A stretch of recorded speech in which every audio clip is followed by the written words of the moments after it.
Sandra all the time is here with a cold hard truth. She's the ears and the eyes for me and you. Every day, everyone want to hear from Sandra. And every time on the air, she's getting better. Tell your sister, tell your brother, tell your mama, call Sandra in the morning and in the evening. They always calling Sandra. And when they start fighting, they calling Sandra.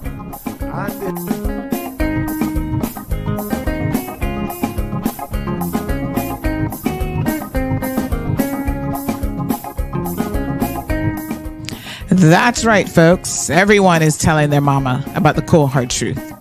Welcome to another episode with more truth telling, more problem solving, and of course, more tea spilling than ever before.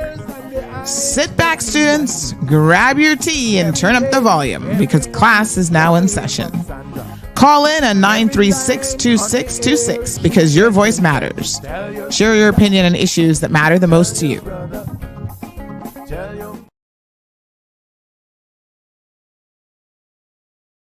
Good morning, good morning, good morning, good morning. Oh my gosh, the camera is completely off this morning. Whoa, whoa, whoa, whoa, whoa, whoa, whoa, whoa, whoa. Good morning, everybody. Oh my. Oh gosh. Look at that. Camera is off. Hello, everyone. Oh my. There we go. That's a little bit better. How is everybody doing? This camera is a little bit different that we've been using lately because it does not have a stationary option. So yeah, we're gonna have to adjust that almost daily. Everybody's good? Happy Friday. Wanted to make sure that my mic was on there. Hello. We'll do roll call just here in a second. Let me just grab some links real quick. We've got a busy day ahead of us. So give me one quick second to say good morning to everyone. And we're gonna get this show on the road, quite literally. We need to, speaking of show on the road, we have got to go on location sometimes. We can do that. We can do on location shows. We've done a few before. And, oh, hold on. Bobo 106 says that they don't have a link. They don't. Hold on. Let me get their link for them. One second. Yes, so I think sometimes we should totally take the show on the road. We should do it from location. Yes, honey, chill. Okay, let's get them in the studio.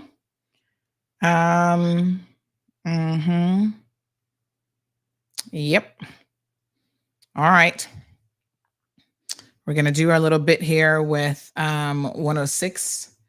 Get them up to date on all the news happenings. And then we are going to have some guests on a little bit later on in the show. So make sure you tune in for that. Good morning, everybody on Instagram. Good morning to all of our people here on Facebook. We got lots of exciting things going on. So happy Friday to everyone. Kind of almost doesn't feel like a Friday. That midweek holiday totally confuses you. Confuses me for sure.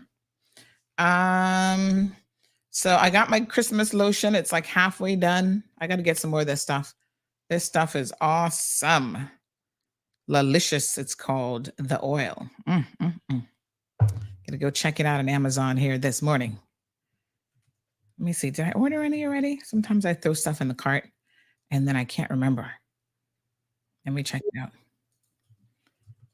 Okay. All right. Let's check on Blake and Aaron. Good Friday, March 29th. So yeah. All right. So April 1st. So about a month to go. That's good. All right. Time is 7:34 right now. Let's get some news. Big news. I have some important news for you. Interesting news. It's Blake and Aaron's Spilling the Tea with Sandy. K-Man's top news headlines of the day from CMR. Hey, happy Friday, Sandy. Good morning, Blake and Aaron. Happy Friday. Friday. What do you got for us this morning? All right. So lots and lots and lots of police action. So yes, they say that they have recovered a vehicle believed to be connected with one of the shooting incidents. So they say that it's connected to shooting in Georgetown earlier this week, and it has now been seized by the RCAPS. So they carried out an investigation of shots fired in Georgetown around 2 o'clock on Tuesday morning. Inquiries were carried out, and the vehicle suspected to be involved was located at a residence in West Bay. Police now have seized that, and they have that in their custody. Who does it register to? We don't know. Oh. They also say that a house and vehicle were damaged in the West Bay incident, which was on Wednesday. Yes, so that was the one down across from Birch Tree on Swallow Road. Yeah, Swallow Road. Yeah. So they continue with those investigations. And then in addition to that, the Coast Guard, getting involved in the mix. They have said that they've recovered spent shell casings along the coastline. Down in Newlands. Along the coastline. And where? In Newlands and North Sound Estates. Wow. That's crazy. That is. Down by Duck Pond. Yeah. So sounds like the police have their hands full with all this, unfortunately. Nonsense. Did I read there were more shots fired last night? Or did I make that up? Heard, we haven't published anything yet, but I did hear that there was something going on in West Bay. So my street people were telling me that they had heard, but I didn't get it from any firm sources. So what's happening? Is this more of the feuding gangs?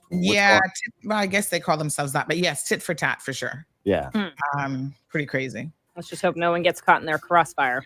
Yeah, exactly. Anyway, 3 people are going to be going to court for poaching. Please be reminded of when things are in season. So there's a whole bucket full of conch that was recently poached. And those people, the Department of Environment says, are going to go to court. And they're going to donate the conch to Meals on Wheels so that they can, make some nice conch stew, I'm sure. Well, that's good. At least Conch fritters. But no, man, there's not going to be any left if people. I know. I know people are like, it's all right, but it's all right, but you won't have any. For the environment, you won't have any left. So it doesn't make that logic doesn't make sense. There is a daily legal limit, and I think unfortunately it's one of those things where until you increase the penalties for poaching, it probably isn't going to make much sense. I mean, these guys get a little fine; they're back out there doing the exact same thing again. Oh, exactly. I mean, I remember driving through Barker's once and just finding out of season conch shells just thrown everywhere. You could tell. Horrible. Yeah, it runs through here are the specs. It runs through April 30th. And the catch limit is maximum 5 per person or 10 per boat per day. Yeah. There you go. Yeah, they got to start putting people in jail for this, I feel like. Only queen conch may be taken. What's a queen conch? I think that's when they're at a certain maturity level.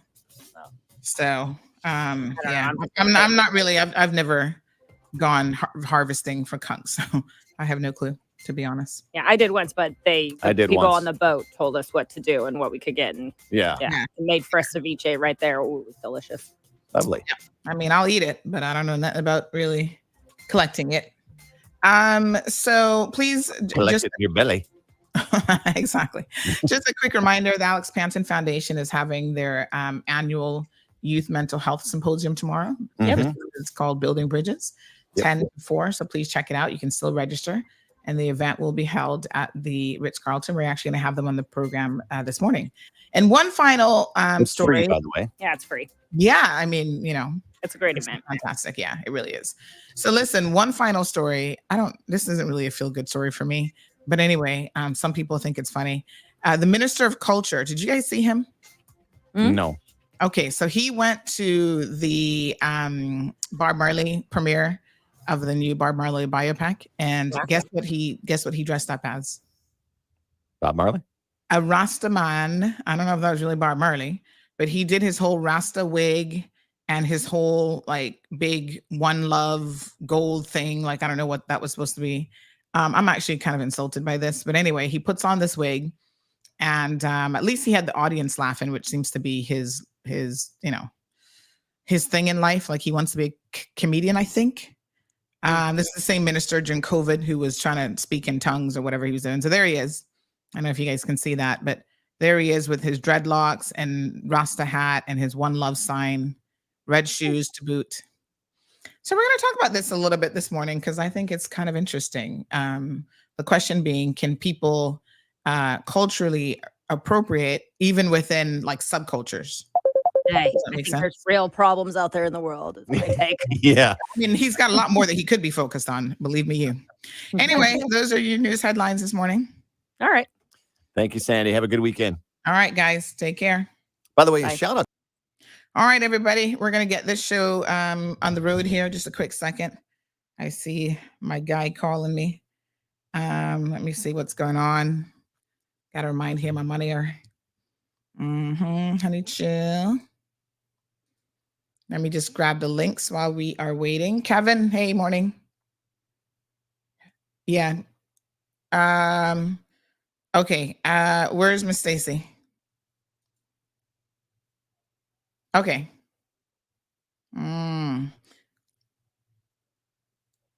Yeah. All right. Just yeah, I'm on air, but give me 1 second. Okay. It's always something. All right, folks, give me one quick second.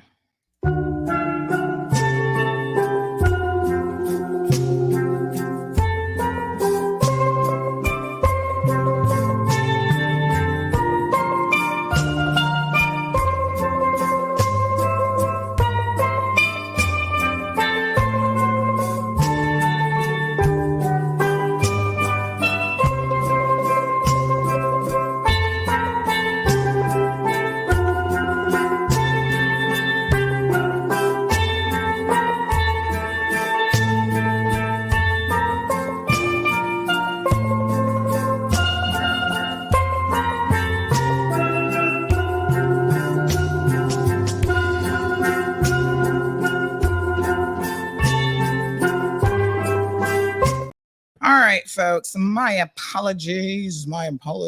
Trying to get something done this morning, and I was needed. Yes, honey child.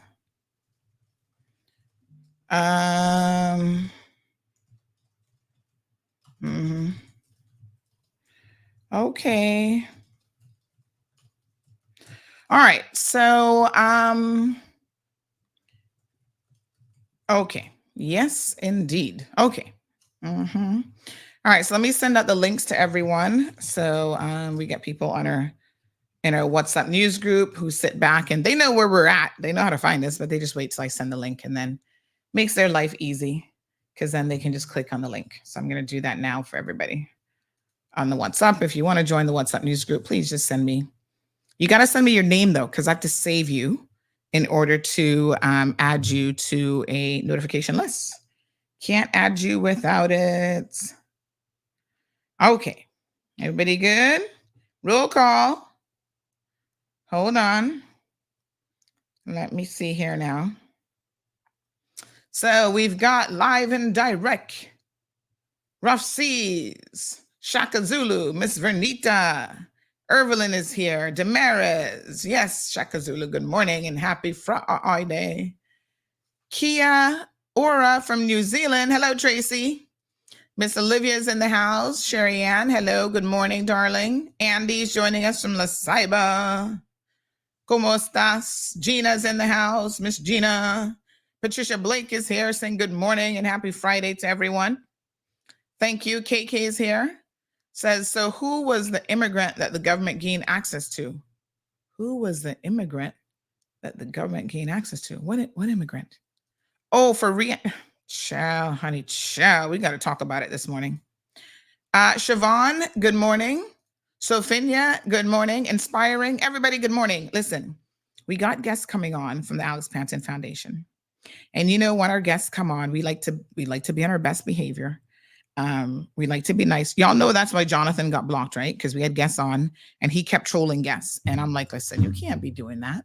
You know, yes, sometimes we get a little salty in the program, but what we don't do is we don't get salty with guests. So we got Aaron Kaufman and Emily Kelly, both of the Alex Panton Foundation. So they're going to come on this morning and tell us all about it, all about the upcoming event. So we will show them the most respect. But until then, we got a lot to get into. So let's jump straight into it. I'm going to dispense with all of the other formalities like they do in politics. And since protocol has already been established, we've said good morning to everybody. Let's go. All right. It has occurred to me. Today is Friday, by the way, but I cannot go into overtime because I've got a doctor's appointment. I'm actually going to be leaving the live studio a little bit earlier, but I've got some good stuff lined up for you guys. It has occurred to me that,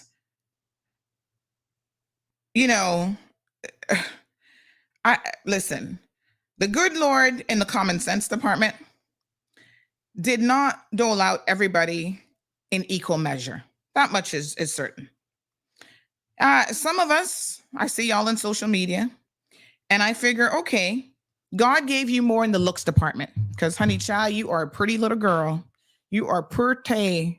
But upstairs, wow, a lot be missing. The rest of us, he's like, well, honey child, I'm not going to make you a beauty queen. However, I'm going to give you a little extra tips of common sense. And I'm going to give you, maybe a little bit of intellectual capacity so you can help the beauty queens get it together. Lord Jesus. OMG. Seriously? When the good Lord was giving out his common sense and intellectual capacity to John, well, let's just say that John must have been out to lunch. That's the only thing that could really make any sense when I see the foolishness that this man does. Now, I saw, I think it was Curtis from Cayman Brack, like, oh, if it was somebody else, would you guys be talking about this? Yes, we would. But you know what is so amazing, Curtis? Nobody else, especially not our ministers, seem to be quite as light as John Dwayne Seymour. My God, this guy is such an embarrassment. I have to wonder. He's got a wife still. Well, she's hanging around. Does anybody around him get embarrassed by his behavior? Do the other MPs who sit next to him at events and see how childish this man is go, oh my God, oh, I'm not with him? You know, sometimes you go out with people and they're so sloppy and they're such an embarrassment. They're so just dumb that you're ashamed to even be seen with them. I just have to wonder if this could possibly be the situation with Dwayne Seymour. This man is missing something. Y'all can't tell me that this type of behavior is normal because it ain't normal. All right, it was bad enough that during COVID, we had donkey stories that made no sense. We had, Lord Jesus, just the most ridiculous trying to speak in tongues and languages. And he thought that this was funny. And you know what? It's so crazy. Everybody gives him a pass because he says, well, I set the bar low, I'm like, wow. Setting the bar low is all it takes for us, apparently. Our people, you get the government that you deserve. And I hate to tell y'all, but we deserve people like him because y'all keep voting him in. Right? How? You think this man could go anywhere in the world and represent us and we would not be embarrassed? Seriously? He embarrasses us on a regular basis right here in this country. And quite frankly, there are people like the Honorable Juliana O'Connor Connolly who could care less because she gets to use him as a pawn in order to stay in power politically. And that to me is really, really disturbing. Envision this. The Minister of Culture, which y'all still need to explain to me to this day. How is it that we split up culture and heritage from each other and that makes any sense in any other universe anywhere in the world? Heritage and culture go hand in hand. In fact, most of you would not be able to tell me what is the difference between heritage and culture because they're so intermeshed with each other. You can give some examples of like heritage includes this, culture includes this, but in everybody's mind, heritage and culture is like yin and yang.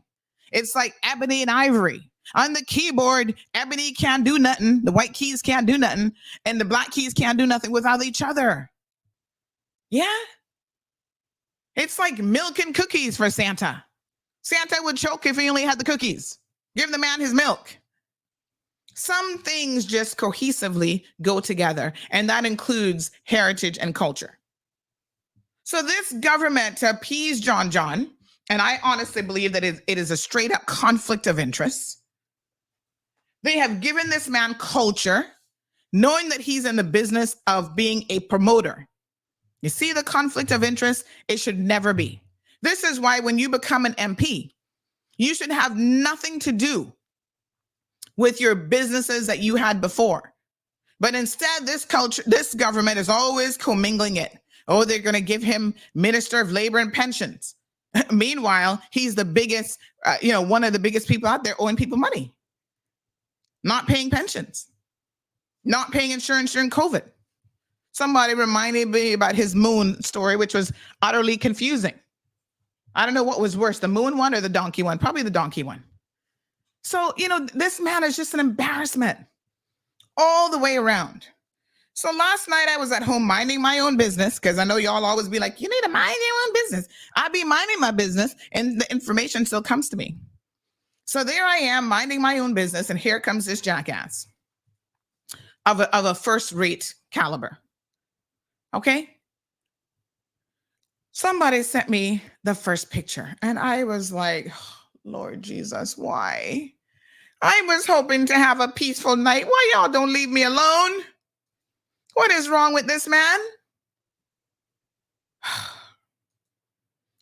Anyway, he decides to dress up, I guess, as a Rasta in order to go to the official opening of the Bob Marley movie biopic premiere. Wow. Now, this just takes the cake. And I'm going to tell you all why this is a problem. A lot of you think, oh, this is funny. Okay? Oh, the man is just having a good laugh. Hello. He is the minister of culture. Okay? The one thing that we should expect him to do is to show some respect for other cultures and subcultures within the Caribbean culture. Now, I am not a Rasta, right? I know very, very little about the Rastafarian faith. I just know that to them, their dreadlocks is a very serious part of their faith. Can you have dreadlocks and not be a Rasta? Can you just wear it as a hairstyle? Yes, you could. Would you go and wear it to a movie premiere of the most popular Rastafarian ever to have walked this earth other than the man who created the religion? That is cultural appropriation if I have ever seen it. Now, some of y'all are not thinking along these lines because you think, oh, well, Rasta, we all Black people, we all Caribbean people, who cares? I would love to hear from Rasta people this morning to see how they really feel about this. But in my opinion, this is cultural appropriation. You're not a Rastafarian. Why are you going out there as minister of culture specifically? You're not just a regular Joe on the road. You know what I'm saying? Why would you go and dress up looking like this? How is this funny? How is this? I mean, what is this? This is supposed to be entertaining.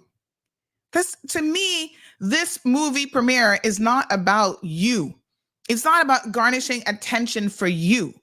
It is about acknowledging the life and the body of work that the biggest reggae artist that has ever lived has contributed to our entire world. There are people in Europe who wouldn't even be able to tell you where Jamaica is on the map. But if you mention Bob Marley, they're like, yes, Rastafari. We know the man. He's a legend. He put reggae music on the map for all to love and enjoy. And here comes our professional donkey riding in to make a mockery of his life story. Why is it necessary for him to put on this Rasta wig? I mean, I thought when people first sent it to me, I'm like, this can't be real. Like this has to be, what is this? I had to watch it a couple times to really put my mind around what it was that I was even seeing. Have a look at this one. So this is the video. Oops, let me just pull this off here. So apparently he was speaking at this event. This part doesn't have audio, but there he is speaking at an event with all these people looking at him, right? So it's not just a Rasta hat. He actually has, is it like a wig? How did he put it on? Because I mean, it kind of almost looks real, but he's like, did he grow this overnight? I'm not really sure how he did this. I guess it's a wig. And then he put on the little tam here with the white brothers doing the little, Rasta sign or whatever. I mean, the dude has got to be special. This is just, wow. I don't know. This is just unbelievable. And to me, this is cultural appropriation. It doesn't matter that he's a Black Caribbean man. He's not part of the Rasta community, right? So I don't think it's appropriate for him to be wearing this. And you know what? He makes a mockery of the whole thing. And I feel like that makes a mockery of the life story of Bob Marley. And by extension, he makes a mockery of Caribbean people. I mean, show some reverence, show some respect. And other people laughing. Wow. Really? Oh my God. You know what is so sad is they're all having a good laugh when he walks out looking like that. But the joke, John, is on you. Because I hate to tell you this, in case you didn't get the memo, in case no one has been honest with you, you are, generally speaking, the living stock of cabinet. You're the living stock of any elected government that you're on.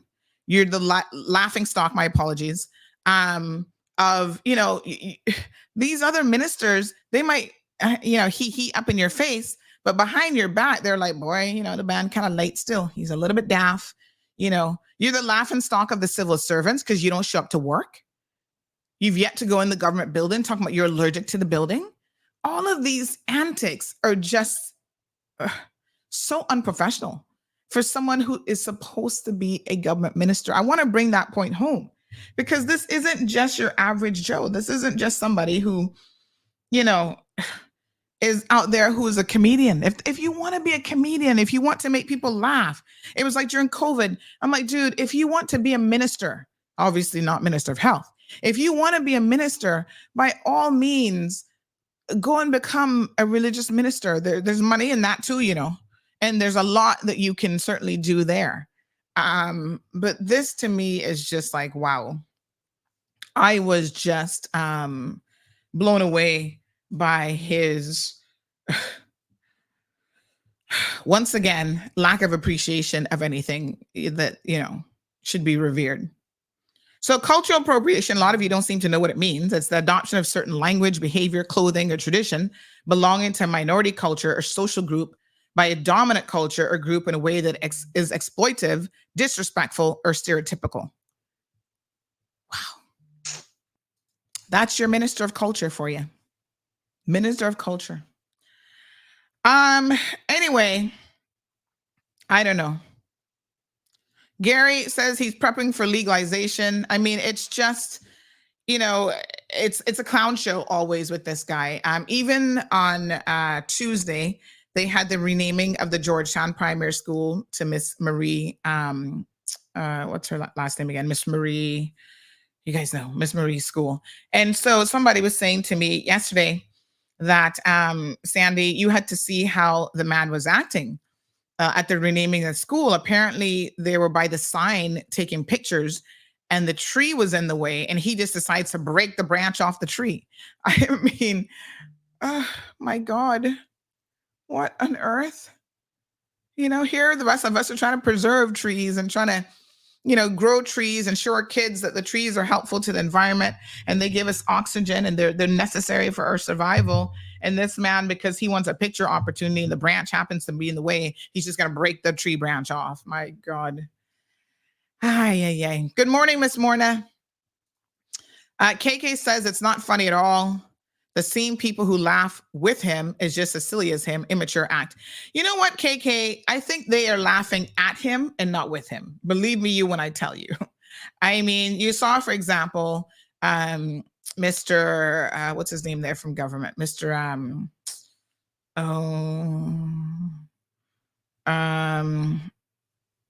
What is he now? He heads up immigration, like he's the chief officer that immigration falls under. Wesley Howell, right? Mr. Wesley not laughing with John, you know.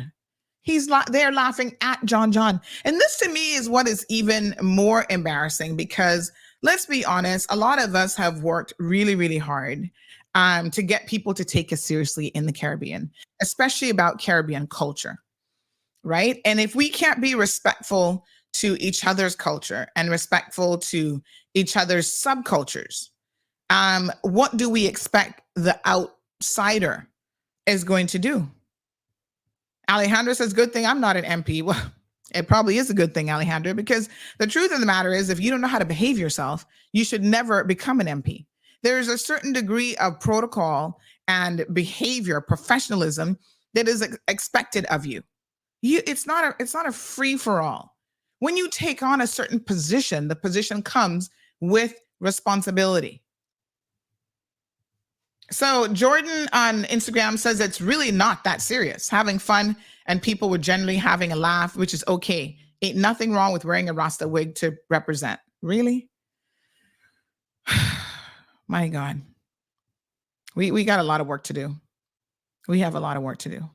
The issue, Jordan, is that the Minister of Culture is misappropriating or culturally appropriating other people's culture. And there is something wrong with that. If you decided, Jordan, as just a regular guy in the street to go put on a Rasta wig, I would care less. I wouldn't care at all. That's your business.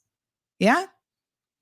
But the context in which it is being done at a movie premiere, which is supposed to be a serious, event where you are trying to show respect for Bob Marley and his Rastafarian culture, which was a big part of his life. It influenced most of what he did. His music, right? All of that. Listen, if he wanted to wear a Rasta shirt, I wouldn't be having an issue with that. Even this One Love sign, I don't know if that was supposed to be a necklace or what that is, or if he was just walking around with it. I mean, it's a bit gaudy and whatever, but I guess if he wanted to represent with the One Love sign, all right. But the rest of it, the hair, the fake hair was just too much for me. Even if he had just worn the tam by itself, a little Rastafarian colors. Roy, good morning. Mr. Roy says, Dwayne see more and more like him. It's politics as usual. It manifests itself all over the world. Just ask Americans who watch a reality show host become the leader of the free world. Point taken. Siobhan, good morning. I do see our guests waiting, so we're going to pull them in here in just a second. Siobhan says, I was just going to ask if you meant laughingstock, but then you corrected yourself. Oh, God. Guess who is weighing in this morning? Alejandro is going to weigh in. Yes, Alejandro. Yes, on a quick note, if you have a problem with people wearing Rastafarian dreadlocks wigs, you must tell the people in the Caribbean that they must stop selling them so that the white people can stop wearing them too. All right? So if there's a big problem about wearing dreadlocks, because I wear it too, I do it when I grow my hair out and I ready to cut it. I grow it out and make it dread for a little bit. Alejandro, you're missing, Alejandro. You are missing the forest for the trees. Yes, you are. You're missing a lot. You're missing a lot. It's not about you growing out dreads. If you want to grow out dreads, that's one thing. You have the Minister of Culture putting on a wig to go to a premiere about the life of Bob Marley. You don't see anything wrong with that? All right. If you like to see that's them not being the same thing as you growing dreads. So serious and being so serious. And Sandy, I've seen it. When they're serious, you don't like it. When they're funny, you don't like it. When they're normal, you don't like it. When they don't even wear their uniforms, you don't like it. It's cool. What uniforms? All right? I don't even know what you're talking about. Wow. Okay, folks. We're kind of missing some points here this morning. Really? My goodness. Perla says that John's looking more attention for votes. I mean, I don't really know what this is all about. Like I said, he seems to be the court jester. It's all about always making people laugh. And that's what he wants to do in life. And I mean, listen, if you want to be a comedian, then, you know, it is what it is. Siobhan says these people in government acting like clowns or whatever. We haven't put them in government to be clowns. Garrett says Rastafarian doesn't originate in the Caribbean, even though we have a lot of it here. So Alejandro doesn't say anything wrong with it. He says this is fine. The thing about it, right, is, again, the example that Alejandro gave doesn't make any sense to me. Because he's saying, oh, when he wants to grow out his hair, that's different. This man has not grown out his hair. And the most important thing is you have to keep in mind who he is. His position is that of Minister of Culture of all ministries. I think it would be inappropriate for any government official to do this. Mal says, I literally turn my phone volume down when Alejandro calls in. Jesus Christ.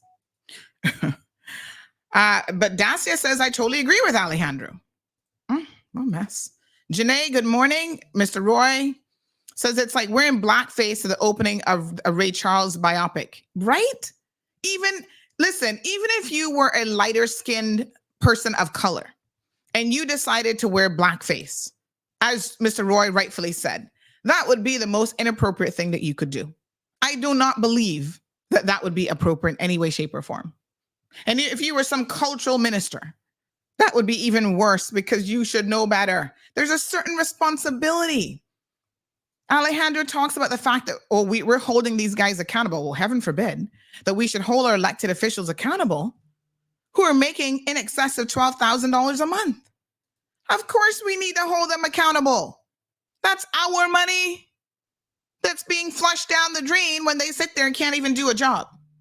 Meanwhile, we have legislation that is woefully outdated. We have a guy right now that is about to walk on a gun charge after importing 3 weapons into this country because that section of the law has sat there on the books for donkey years. No one has looked at it. No one has considered the implications of it.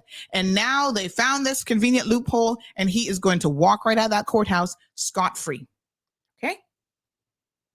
We have legislation, drug legislation that has not even been updated to take into account things like fentanyl and meth, right? So you're going to get the same sort of sentencing, pretty much. It's the same sentencing guideline for those types of drugs versus cocaine, marijuana, whatever. Drugs that could kill 90 milligrams of it can kill hundreds of people. You get 6.5 years and you're going to serve 60% of that. Child abuse legislation, nothing done, not touched. Consumer legislation, nothing done, not touched. The environment, the little bit of protection that the environment gets, this government is now going to undo as much of it as they can. Minimum wage. They went through this whole exercise of having a minimum wage committee put together. And guess what? They're not going to do anything about it. They have decided, they've not told you guys anything, but they have decided they're not going to do anything about it. Sit down. I want to tell y'all something that you're going to only hear this morning, and then we're going to bring our guests in. And after our guests leave, we're going to pick it back up. But let me tell y'all something, how serious things are in this country. We have had, like I said, I'm digging, and this one is so deeply buried, but I'm going to tell you what I know. We have had a data breach in this country. The Russians have broken into the government computer system through the government computer department, a Russian. Yeah. And we know nothing about it. Nobody has informed the people. We don't know how bad the data breach is. Nothing. But guess what?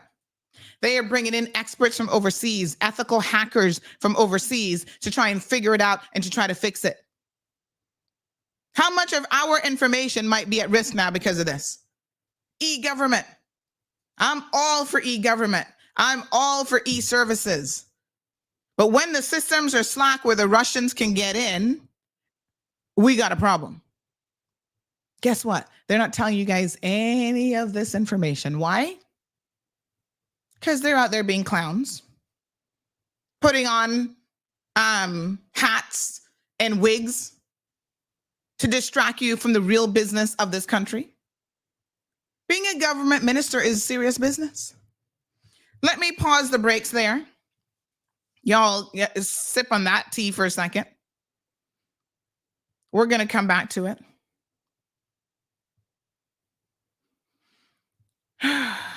All right, folks. The Alex Panton Foundation is an amazing organization that was set up by the former Premier Wayne Panton and his family. Really and truly, I mean, they are all about advocating for mental health, wellness, specifically for the category of children and young adults. So this is a nonprofit organization, and their primary objective is raising awareness about mental illness affecting children and young people. And I think most of you will know that, unfortunately, this came about after the Panton family, had a very tragic incident happen within their own family. And then, unfortunately, they recognized that their young son was probably struggling with a number of issues, a number of mental health issues. So they have taken something that is the most horrific thing that could happen, I think, to any parent, and try to turn it into a positive. And I think they absolutely have done so. Really just promoting and providing advocacy, awareness, education, and support to the community of the Cayman Islands, and especially our young people. We've talked about it on this program before. And, the foundation has been around since February of 2018. We talked about the fact that, especially after COVID, a lot of young people, the statistics are shocking, really, are struggling quite significantly with mental health issues. And sometimes parents are just not aware of the extent of those problems. And this is an amazing organization that offers a lot of services. So we want to welcome Miss Emily Kelly to the program this morning. Good morning, Emily. Good morning. How are you? Good, good. And we also have Erin Kaufman, who is joining us as well. Good morning, Erin. Good morning. So it's so nice to have you guys here, really on the heels of the, how many years has the actual symposium been going on now? So this is the 7th annual Youth Mental Health Symposium, so 7 years. 7 years, fantastic. So tell us a little bit about what we can expect at the symposium tomorrow. Obviously, this is a free event, and you're encouraging as many people to come out as possible. But what's on the lineup? What's on the agenda? Do you want to hit that? Okay, so this year the theme of the symposium is building bridges, acceptance, belonging, and the power of connection. Mm-hmm. So with this theme, you can expect to hear conversations that are, we really want to start conversations that are going to just drive lasting change when it comes to mental health. Mm-hmm. Last year, some of you may have, if you did attend, the theme was based around trauma.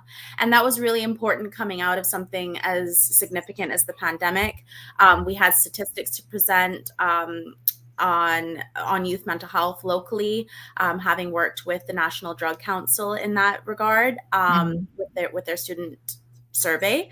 So we had a lot of information to share in that space, and kind of helping to the public to kind of understand some of the issues that the youth were facing, and have those tough conversations. This year, we're shifting gears a little bit just to focus on, okay, so now what? Like what really is so important when it comes to building resilience, promoting good mental health. And how do we do that? We do that through creating safe spaces where young people can feel accepted, where they have a space of belonging. And connection is such an important part of the healing process, the connections that we have in our community, ensuring that young people have safe places to go to get support. Mm-hmm. Wow. So I'm sure that you guys have an amazing lineup of guest speakers. Can you tell us a little bit, perhaps Emily, you can jump in here. Can you tell us a little bit about who's going to be speaking? What are some of the things that they'll actually be touching on? Absolutely, yeah. We have 14 different speakers lined up for this year's symposium, a wide range of topics. Of course, speaking about from the younger years on how to build those connections early on. We have Dr. Shannon Seymour speaking to that effect and really understanding the importance of that early intervention. We also have Mirabel de Cunha, who will be leading some active mindfulness activation activities through our lunch period. We'll have Renee Howell, who speaks from more of an inclusion perspective and highlighting the intersectionality of our community and really how to live your best life with debilitating diseases. We'll also have a panel that I'm really, really excited about. We've got two of our youth ambassador leaders on there, Monina Thompson and Amoria Crawford. And then we also have a young leader, Jaron Reynolds Velasquez, forgive me if I pronounce that, who's really, really engaged in the community as well. That panel is Can Youth Lead the Way? So we're really making sure that we give our young people the platform to share their own experiences, their own opportunities to be empowered and find leadership roles, specifically when it comes to mental health advocacy, either for themselves or for their peers, and making sure that we give them the space to let us know where they want to see more change, where they want to see more opportunities for leadership in this work and in this field. We also have Dr. Chantal Basson, who will be speaking to her presentation is titled Acceptance, Belonging, and Connection, Why They Form Cornerstones of Emotional Well-Being and How They Affect Those Who Are Discriminated Against. So again, really tying in that belonging theme of making sure that people find their communities, feel accepted, and as Erin mentioned, that connection piece is really crucial to overall well-being, especially mental health. So a fantastic lineup for sure. Oh yeah. So yes, I mean this is really amazing. So we've got the symposium starts in the morning. Give us the details of the time, location, and it's still not too late to register. So let's talk about why it's important for people to get registered as well. Yeah, so the symposium is happening this Saturday. That's tomorrow, the 17th of February, 10 a.m. to 4 p.m. at the Ritz-Carlton. So it's a beautiful venue for a really worthwhile event. And I don't know if it's been mentioned that it's free. It's absolutely free to the public. So you just heard from Emily the number of incredible speakers that we're going to have, and just the opportunity to have them all under one roof to listen to this important information is really a great opportunity. And not only are the speakers going to be there to give these presentations, we're also going to have a number of booths from various community partners and service providers. So attendees can expect to be able to walk around and get information from the people that are going to be in attendance that way as well. We will have refreshments and lunch for those who register. So that's very exciting. And so that speaks to the importance then, Sandy, that it's important that you register, because we want to ensure that we are catering to the right amount of people, that we're prepared to have the numbers. We are expecting a fantastic turnout. We already have a very large number of registrants, but we don't want to deter. Please still go ahead. Registration is still open. So you can log on to our website. That's alexpantonfoundation.ky to do so. Okay, awesome. So registration is super easy, folks. You just go to the website. Just let us know you're coming. And just click on one little link, and then they'll know that you'll be in attendance. So I'm really glad to see, and I'll put the link here for everybody's ease of reference, but I'm really glad to see that at least one of your speakers is actually a young man right here from the Cayman Islands who attends John Gray High School. And I know he's aspiring to do a lot of great things in his life. And it's so important to encourage our young people to get involved in their community, because, that helps, to just talking about it and knowing that other people are there who can understand and who might also share some of your similar experiences. I think that's so important to give them a platform. So that is really, really fantastic. I'm happy that Jaron is going to be one of the presenters, because I know that he really, really tries super hard. So yeah, this sounds fantastic. So tell me a little bit, Emily. I know you're relatively new to the foundation. How long have you been there now? I joined May of last year, so coming up on a year now. Yeah, it's so long. Yeah, Yeah. both of us did. We're both new, so okay, awesome, and things are going well, I'm sure. Tell me a little bit about what makes you so passionate about the Alex Panton Foundation and really just advocating on behalf of young people and raising awareness around mental health. Well, I have definitely experienced some mental health difficulties myself and have recognized the need for that community and for an abundance of resources. I also lost my own sister to suicide in 2022, Addison Kelly. And so with going through that, of course, it opens you up to different things, different perspectives, and allows you to reframe your mindset in terms of ways that you can really make a difference, ways that you can connect with the community and support people who are struggling. And I just found that the Alex Panton Foundation really did support Addie while she was here in a lot of ways, and being able to contribute to its mission and help further it, and by extension enhance our community is really near and dear to my heart. And it's been incredible. It's been a lot of work and quite honestly heavy work at sometimes. You know, it can be emotionally taxing, but it's important.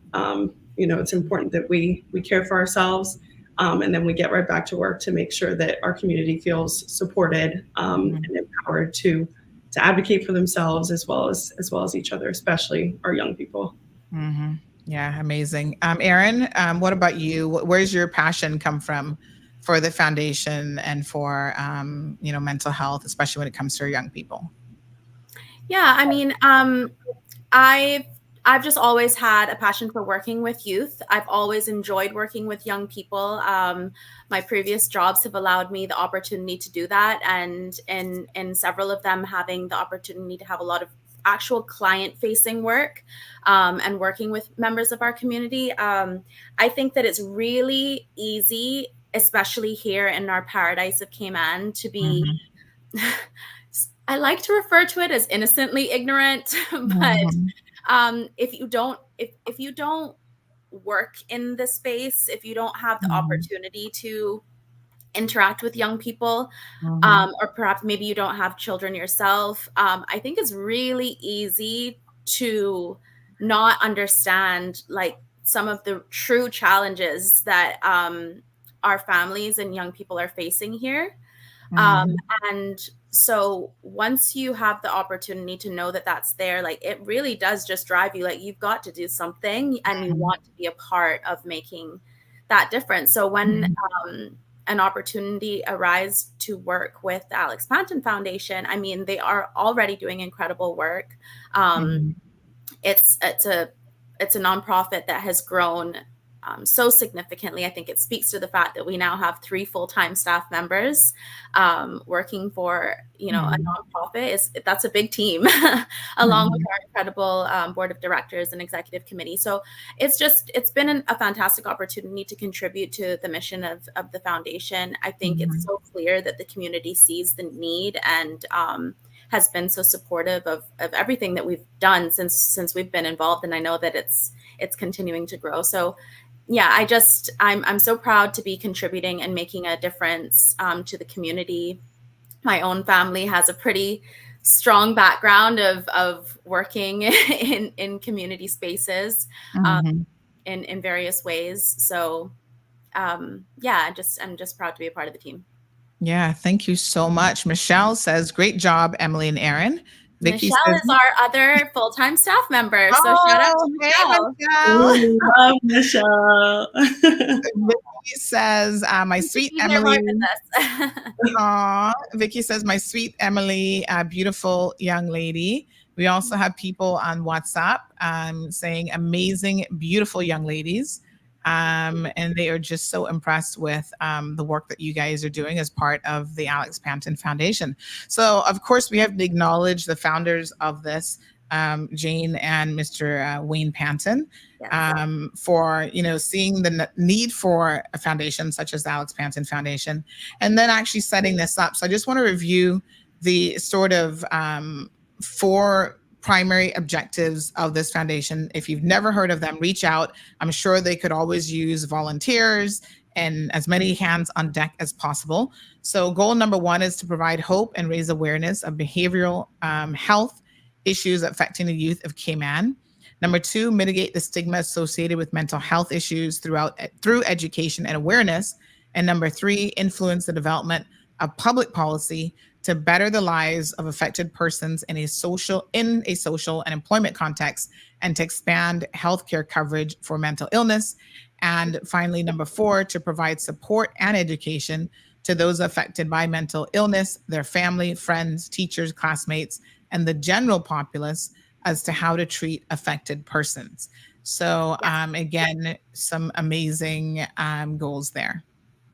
Yeah. And we have a number of programs that speak to those various objectives. So some people may be kind of like, oh, I've never seen the Alex Panton Foundation, I've never seen your office or never drove across it. We don't have a physical space. We get that a lot. But we are very present in other ways through the various programs and resources that we offer to the community. Yeah, Wonderful. I'd also like to take the opportunity to highlight our extensive volunteer base. We have a variety of subcommittees that do a huge amount of work. I particularly deal with our clinical and education committee. We have quite a few clinicians and people just in the mental health and social services field that volunteer their time to deliver educational presentations to the public, go to schools, volunteer to be at booths so that they can just share information about the foundation with the public. Particularly with our clinical and education committee, those people are really dedicated. They offer such valuable expertise and perspective about the landscape of mental health right now in Cayman. I really want to give a special shout out to Dr. Shari. She also leads our Teen Talk support space, support group that is on the first Saturday of every month. She does an amazing job with the foundation, and she also happens to be the moderator for the youth panel for tomorrow's symposium. So wanted to big her up because she definitely makes a difference with youth interfacing programming that we have. Fantastic. So again, folks, an amazing lineup tomorrow for this symposium, 7th annual Alex Panton Mental Health Symposium. Come on out. It's going to be held again at the Ritz-Carlton, free for all. Just go and register so that they know, the hotel knows how many people to accommodate for snacks and lunch and all the seating and all that great stuff. This year's symposium, again, is focused on building bridges, acceptance, belonging, and the power of connection. And a range of topics will be covered by students, parents, researchers, clinicians, and policymakers. And again, it's a safe space for important discussions and to connect youth and parents with local mental health experts. So make sure that you come out. I mean, it's a fantastic lineup I can see of speakers. And I think that this will be a day that would be well spent. Yes, well spent with your if you didn't have any plans for tomorrow, let me just show you guys really quickly some of the speakers that are lined up.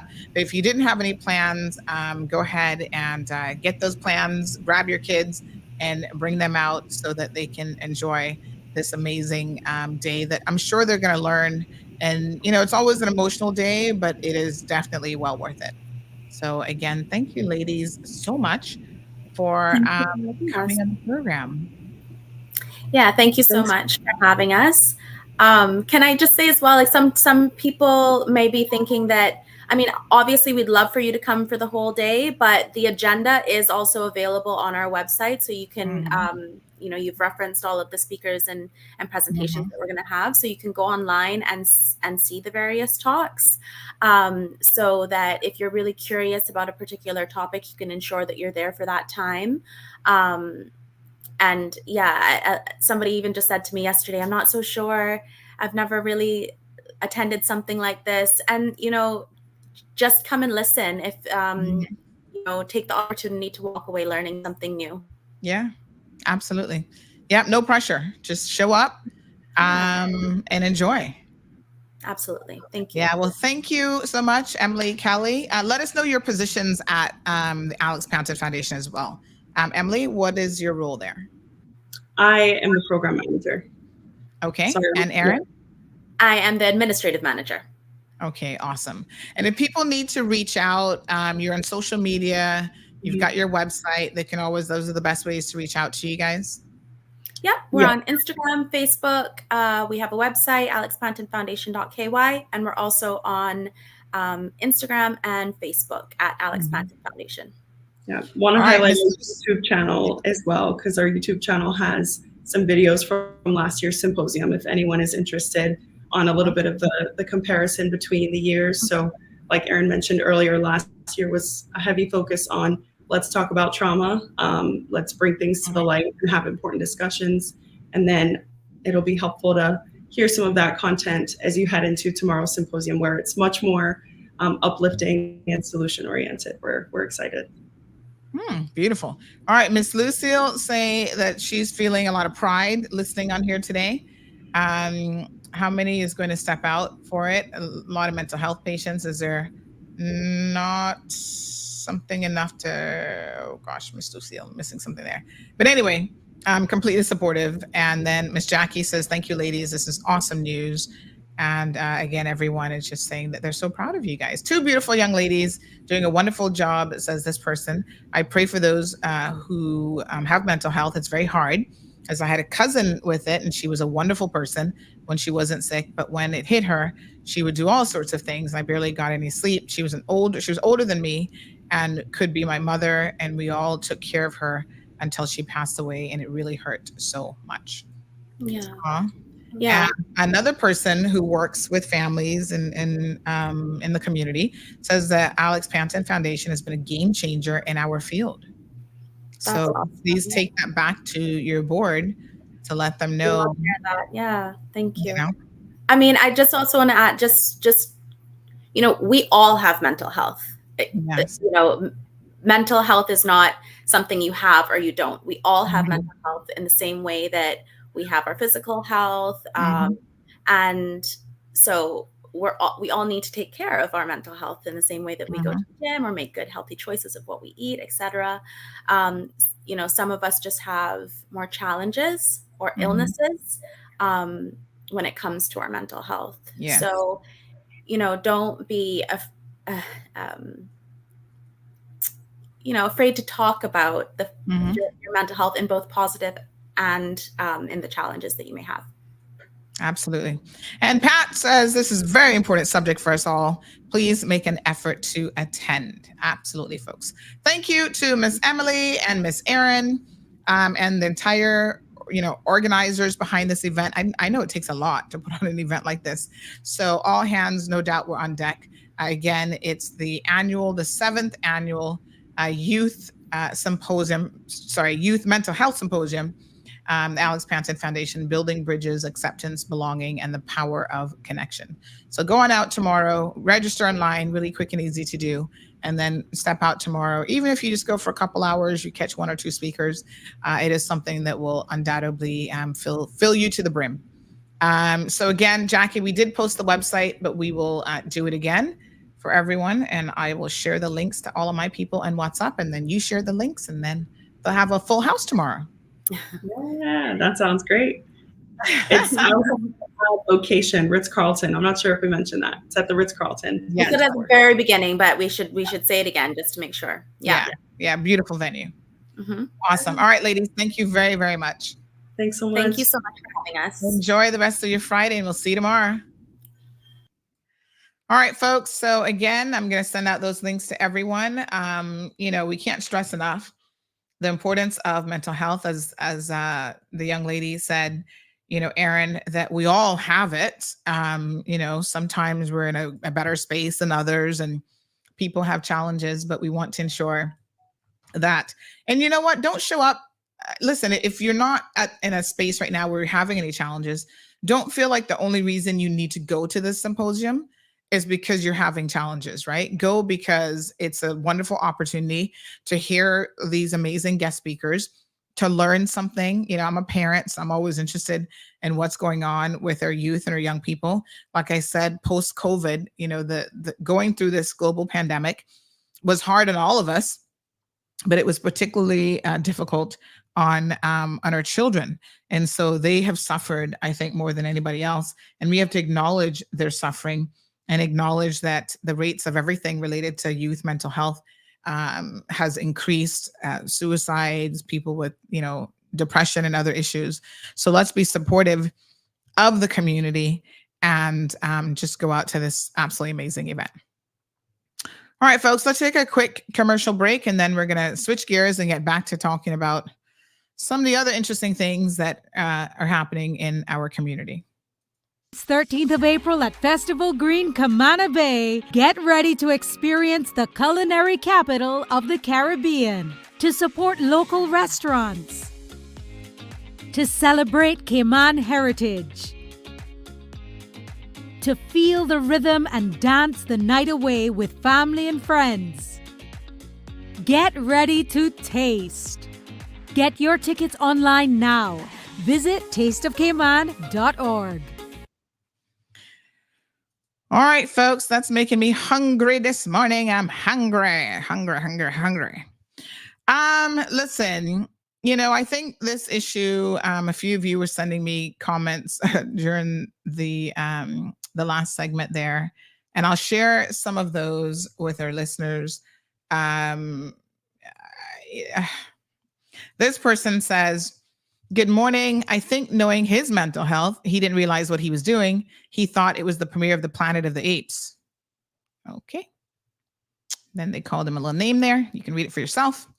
This other person says, "Need to chase that bald head out of town. What an embarrassment to this country." I guess everybody's going to have an opinion on this topic for sure. Al doesn't mind it. He says there's nothing wrong with wearing a Rasta wig, even when a government minister wears it. Paying tribute to Bob Marley was appropriate. Lighting up people, the world has bigger problems. Not only does the world have bigger problems, Al, we have bigger problems. And this is my issue constantly with John. He always detracts from what we should be focused on. So this is not just, this is a culmination, or not even a culmination, because I'm sure he'll do something worse than this. This is an accumulation, if you will, of things that he always does. And so to me, that speaks to someone who's not capable of actually doing his job. So in the alternative of doing his job, what he does instead is makes fun of every situation. And, like I said, if he wants to be a comedian, there's got to be some stand-up comedy opportunities available. Oh, we saw on Instagram someone asking about the event, the time of the event. So let me just repeat that again. It's from 9:30 a.m. So 9:30 a.m. until 4 p.m. For the event tomorrow. So please, young folks, I know a lot of you on Instagram, please go out and, support this event. Shaka Zulu says the irony of this situation, a Cayman politician is now dressing up as a Rasta, when in the 70s, Cayman became known as the country that refused entry to Bob Marley. Heard it from the elders. Listen, APOC 447 says, getting off the blacklist to get hacked. Hope we didn't have the Cayman papers coming up. In case you missed it, I just told y'all something very, very important before a guest came on. Computer services has been hacked. No one has mentioned this to the people because they're too busy out there putting on wigs and playing the fool. Computer services has been hacked. They can't handle the situation. Go ask yourselves why we have people like Miss Pamela Green in this country. She's supposed to be a cybersecurity expert. Go and look her up. As part of this organization called the Security Security Something Council, right? So that is her role. We have a security breach. She can't handle it as a so-called security expert. So what does she do? She's the director and chief information officer with the Cayman Islands government. So she has turned around and had to bring in an expert who is an ethical hacker from overseas in order to now figure out how a Russian got into the computer system within government. Good morning, caller. Yes, good morning. Good morning. Yeah, Sandy, this is Barry here. Just just turned on to your program. I just want to, if it's possible, just to pick up two government entities. Okay. Because often, we often see a lot of the negatives, but in this case, the HSA department, my mother that you did an interview with a while back. Yes. Yeah, she at 91. Bless her about a month and a half ago. No. It's not what you're thinking.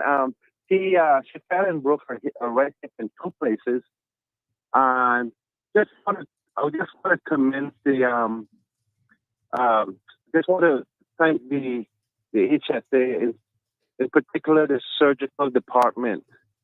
The surgical department has been, stellar. Stellar, extremely professional. The nurses there, the doctors, I would just really like to big them up and send a very thank you to all of them at the hospital. And also, I'd like to say that the reception at the hospital too, when you first go in downstairs there, those ladies are awesome as well.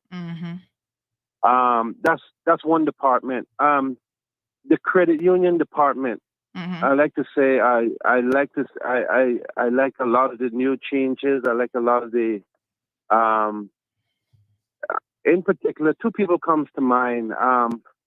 Miss Geneva Gordina, Miss Genova Gordina, sorry, and Miss Ashley Alvarado. I'd like to thank those two ladies.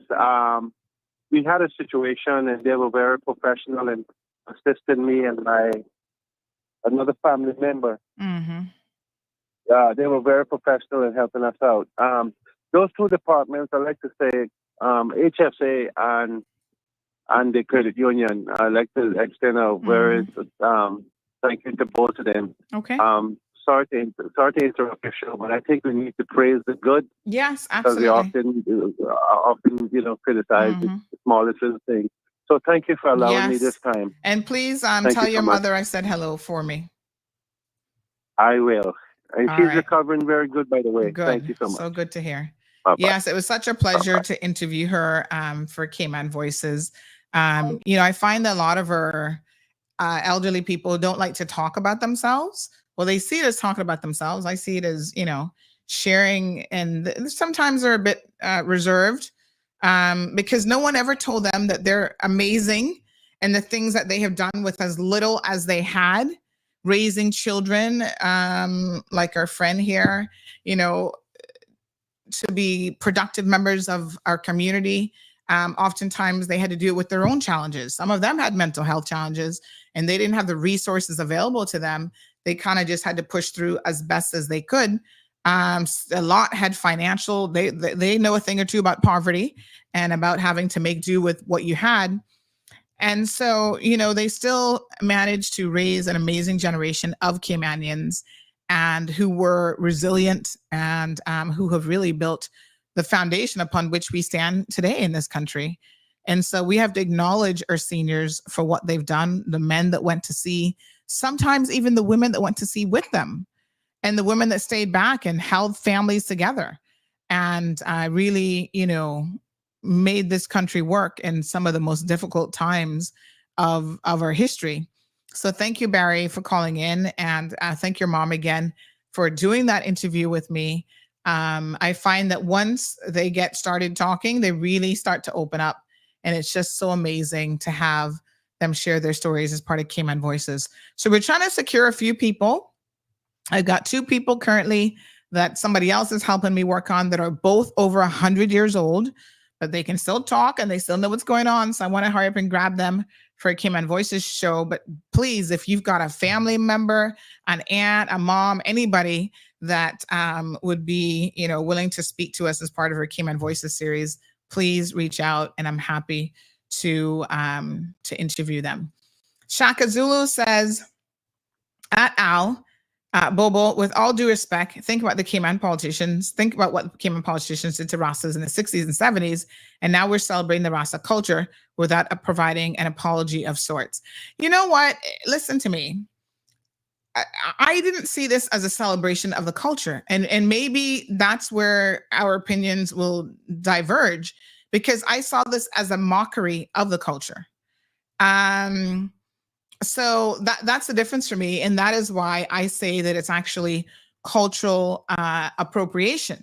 And when you look up what cultural appropriation is, it's not always straightforward exploitation, but there is like a tint of exploitation that is involved. So trying to, make people laugh, and it just really sits uneasy with me. And I don't feel like this is exactly what it is that we're paying people, representatives, cultural representatives of this country, to do. So it's really sad. The New York Times back in 2022, September 2022, did this amazing piece on cultural appropriation that you should probably go and maybe have a look at. This is one section of it. I'm going to read you just a little snippet of it. It says here, cultural appropriation is one of the most misunderstood and abused phrases in our tortured age. Such a slippery verb, appropriate, from the Latin ad propriare, to make one's own. It doesn't carry the forthrightly criminal aura of steal. Embedded in it is a notion of adapting something so it is particular to oneself, so that it no longer belongs to or is true to the character of the original source, is no longer other but self. The British sociologist Dick Hebridge uses the word in his 1979 study, Subculture, The Meaning of Style, to describe how fringe groups transform the most mundane objects into emblems of resistance, like punks with safety pins. Household items stripped of their practical function when stabbed through the cheek, ornament, and weapon at once. These objects are deliberately mishandled, misappropriated, so that they become, Hebridge writes, a form of stigmata, tokens of a self-imposed exile. This is a little bit deep, but y'all should go read this when you have more time. Transformation is more profound than theft. Listen carefully.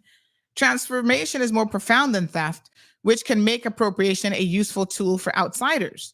Still, what most people think of today as cultural appropriation is the opposite. A member of the dominant culture, an insider, taking from a culture that has historically been and is still treated as subordinate and profiting from it at that culture's expense. The profiting is key.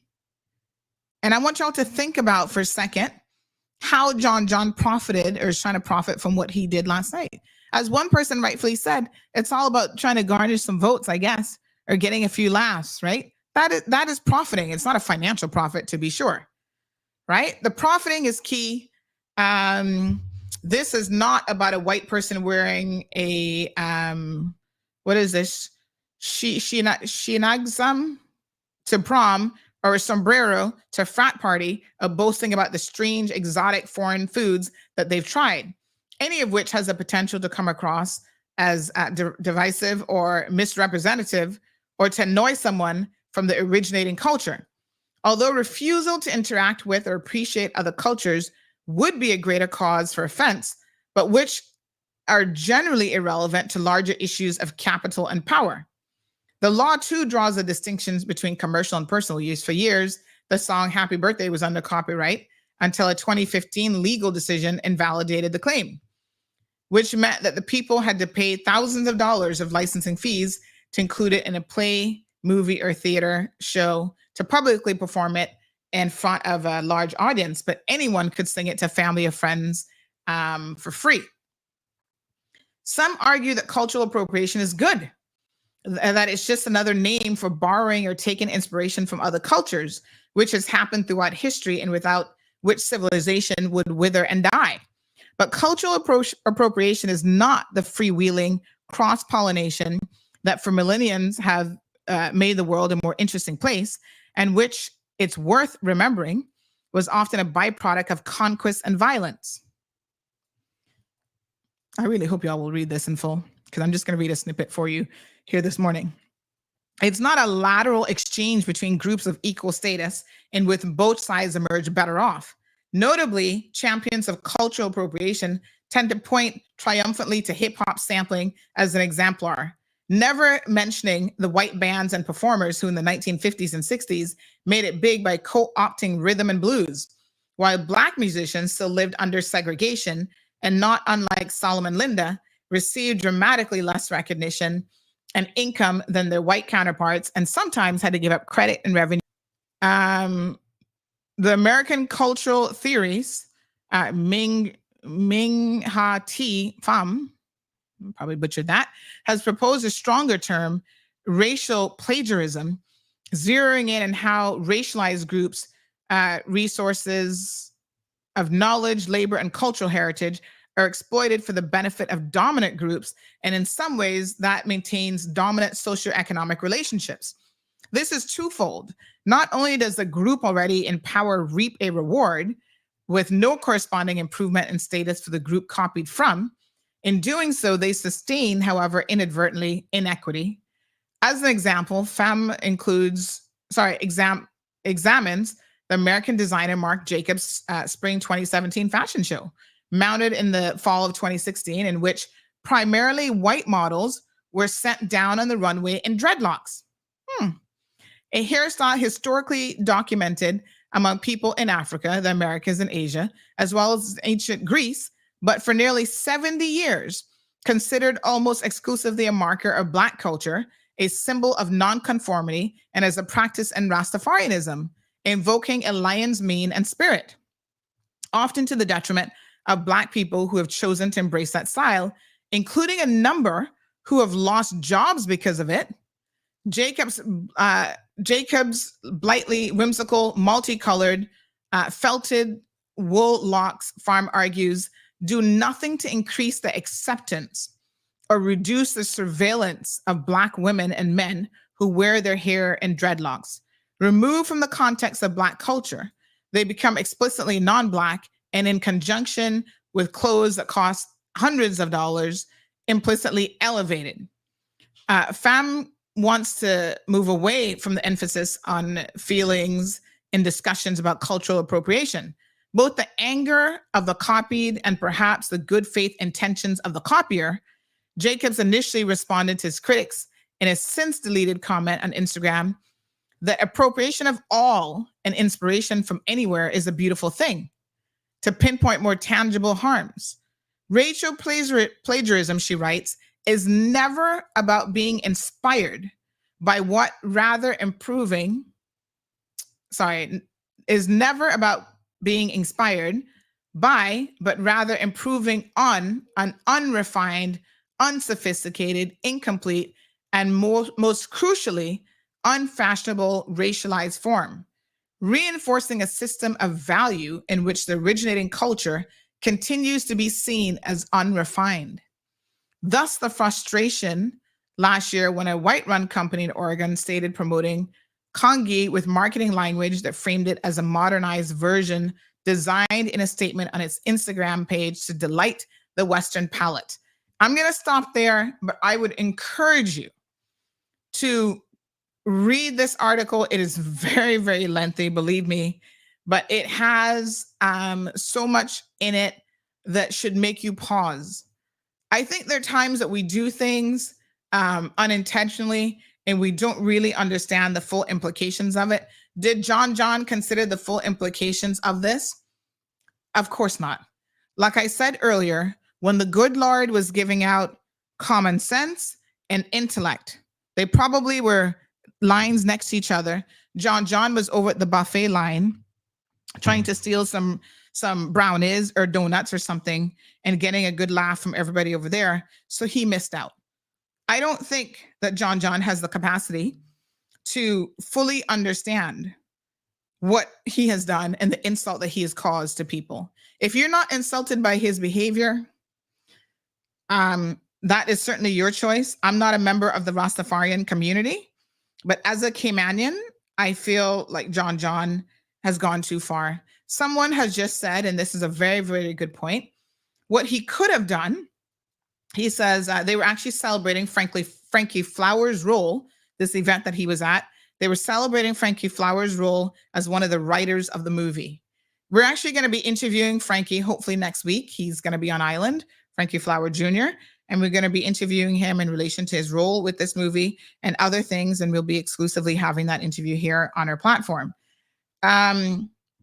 Celebrating a Caymanian who has, in the world of entertainment, the music industry, really made an amazing contribution to this film and to others. There's so many other meaningful ways in which he could have been acknowledged, and I don't know how this acknowledges him at all. So that's all I'm going to say about it. What a hot mess. Miss Yulene, good morning. Shaka Zulu says many bright, talented young Caymanians' lives got turned upside down simply by growing dreads. There's a whole, situation there. So this person says about asking Frankie about the airport incident.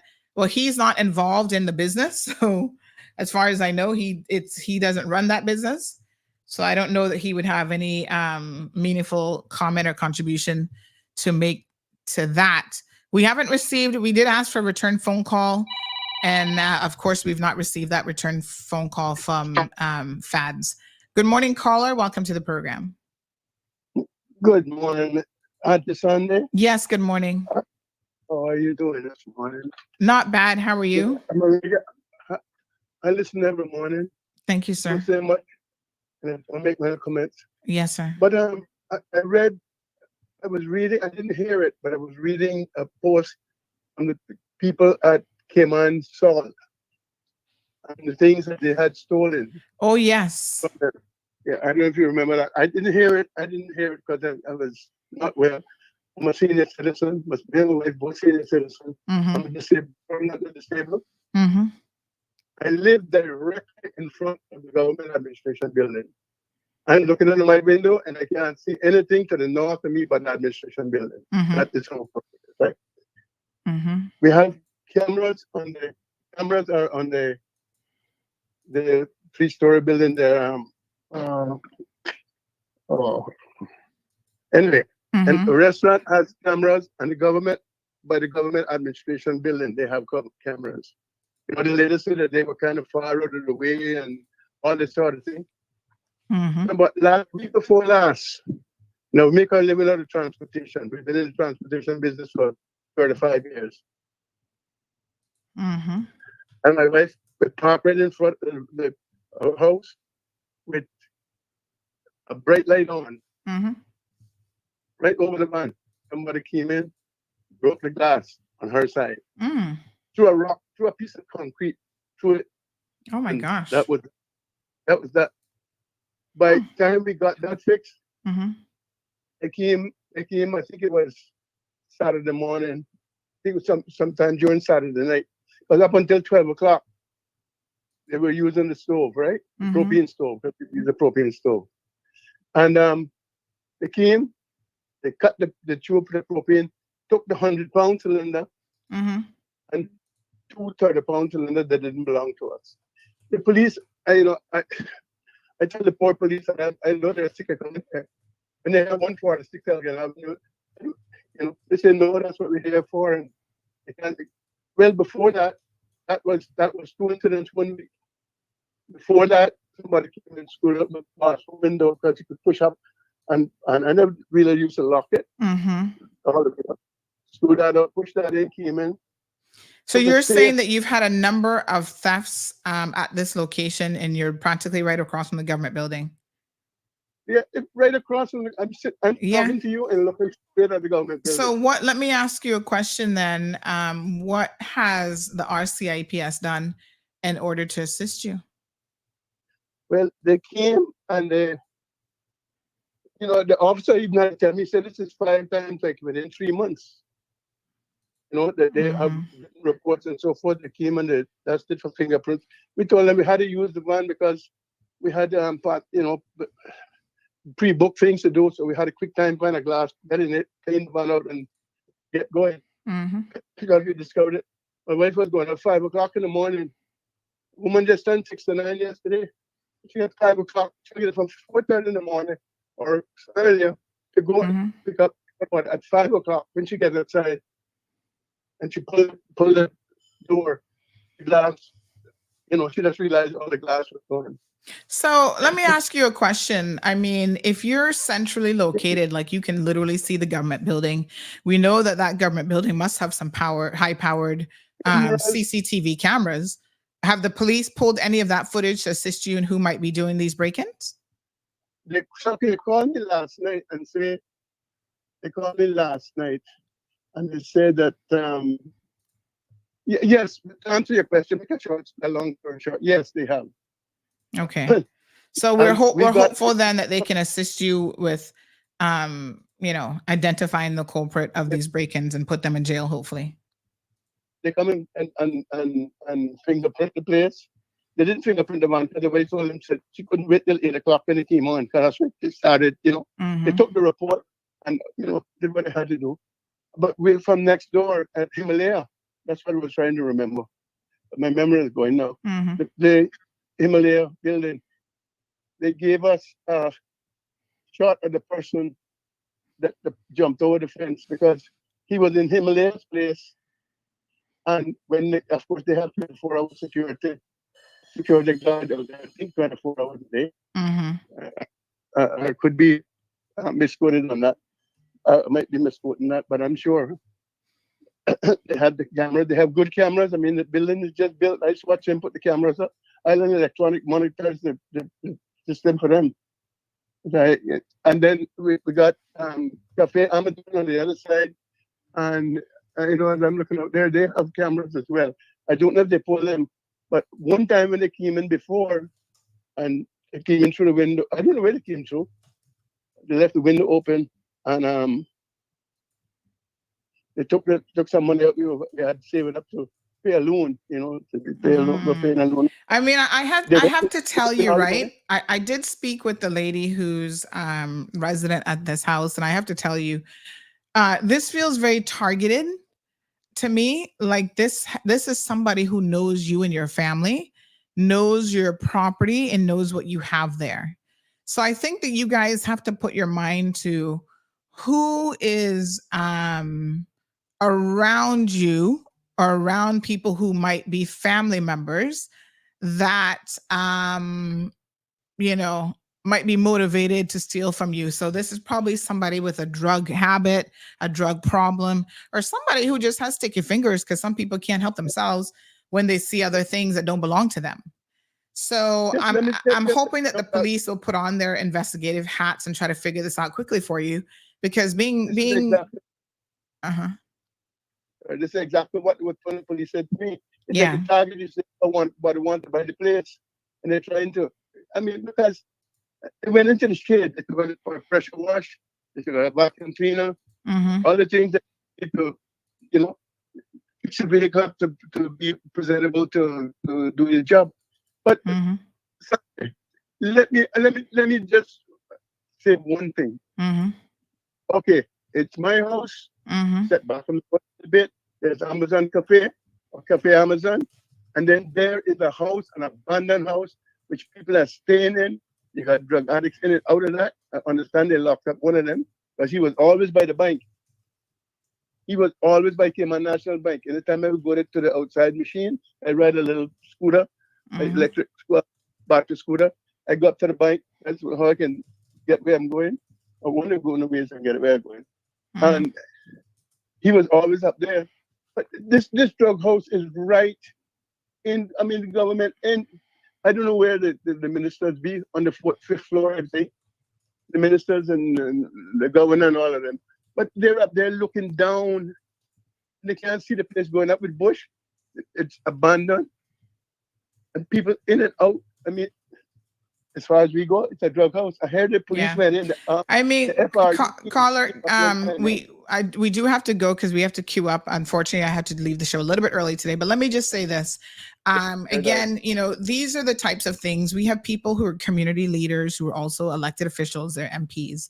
We expect them to be able to assist persons like you. If you're saying that they're drug housed in the neighborhood, Georgetown, West Bay, Bordentown, there's at least multiple ones in every single neighborhood. A lot of them are abandoned, derelict, properties that need to be cleaned up because they fester the underbelly of our community. We've had people in West Bay reporting derelict cars that drug addicts go into and use that as a place to do drugs and to have sexual relations and all sorts of stuff. And it's hard because those community people are messaging the police, they're messaging their MPs, and nothing is being done because our MPs are too busy out here in the streets being clowns. But thank you, caller. We're hopeful that, the police, they have the matter in front of them, that they can try to get to the bottom of this for you. I'm not criticizing the police because they come. Yeah. And what are they going to do when the things are gone? They got to try to find them. If that house that I'm telling you about, and you can drive across Elgin Avenue anytime you like, and see where that house is between Walker's and Cafe Amazon. And Cafe Amazon got a sign sticking out over the sidewalk, which you can't miss. Right? That house is right between the two of them. And you know, you got the minister planning, you got all of them. What they can't see something wrong with them. They're blind, and the police come, and the police went in there, the FRU went in there, and they just searched. I understand that what they did was search the front part. They didn't go to the back part of it, which the man in the front, he looked, he was a drug man, and he kind of reformed. He went to jail. He's doing much better now. But he had nowhere to stay. That's where he stayed. And he tell them, he said, you can come. When the police go, they talk to him. And he said, yeah, here is my place. Just look. It's nothing in it. But he said they never checked the back. What a hot mess. All right, my dear. Thank you. Okay, Thank you very much. I won't give you the airs anymore, but I just thought it so ironic that this one is way up in there with the salt. And, she thought that couldn't get it. I've been here for 60 years. You can't. They took that house and put it on the lawn of the glass of the government administration building. Would be the only house that they get any closer than what they are. All right, my dear. Thank you so much. That is helpful. Yeah, sure. What a hot mess. Thank you to that caller. Again, they've had up to 5 break-ins on a single residence. Like I said, this sounds like somebody who really, is targeting them. I don't know how the person's connected, but without a doubt, that's exactly what's going on here. So good morning to Diamond Princess, says late this morning, but just reached my destination. No problem. Jackie says, an example of understanding today's topic. I went home to visit family and to attend the nearby reservation's powwow. The event opened with military who served, neighbor tribes who came as support, and then the elders of the tribe. Afterwards, I spoke to one of the dancers and I said, I just love your costumes. His eyes looked to my soul and said, they're not costumes. It is regalia. I was ashamed, but never made that mistake again. His remark was not mean, but informative. Respect everyone's culture always. My apologies. Jackie says, could it harm or hurt someone? Will this humiliate someone or a whole? Miss Elaine says the police are busy writing traffic tickets. Before I go and queue up this video here, we've got interview from CUC, and we also have one from the Health Services Authority. My apologies, the maternity ward. Let me go ahead and ask Kevin a quick question here. Kevin, what's your take on this? You think this is much ado about nothing? Or could you see where this could be cultural appropriation? And do you think it's appropriate for a government minister, and specifically the Minister of Culture, to be showing up in dreadlocks and carrying on in a comedic way?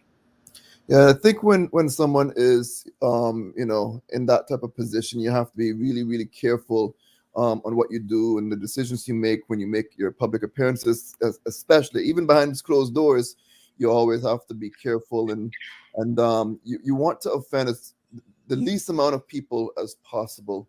And certainly, that's one of those things. Back in the day when I was at Kim on 27, and April used to help us with our news gathering and trying to say, this is how you should kind of make a decision on certain things. She said, live by when in doubt, leave it out. So if you have a doubt in your mind that you might start to offend a number of people, you might want to just leave it out and not do it. And so that would be my take on it. There's a time and place for everything, and I don't think that was the appropriate thing to do at that venue. All right. And we have just one final little excerpt. I've actually put in the bit here, folks, for this article. I've shared the link. Please go read it. This is one bit that kind of stand out. It says the harm in appropriation comes when a culture is shrunk to possibility, reduced a set of disembodied gestures, style without substance, which converge on blasphemy, as when a non-Indigenous person speaks of having a spirit animal. Indigenous people object to New Age rituals.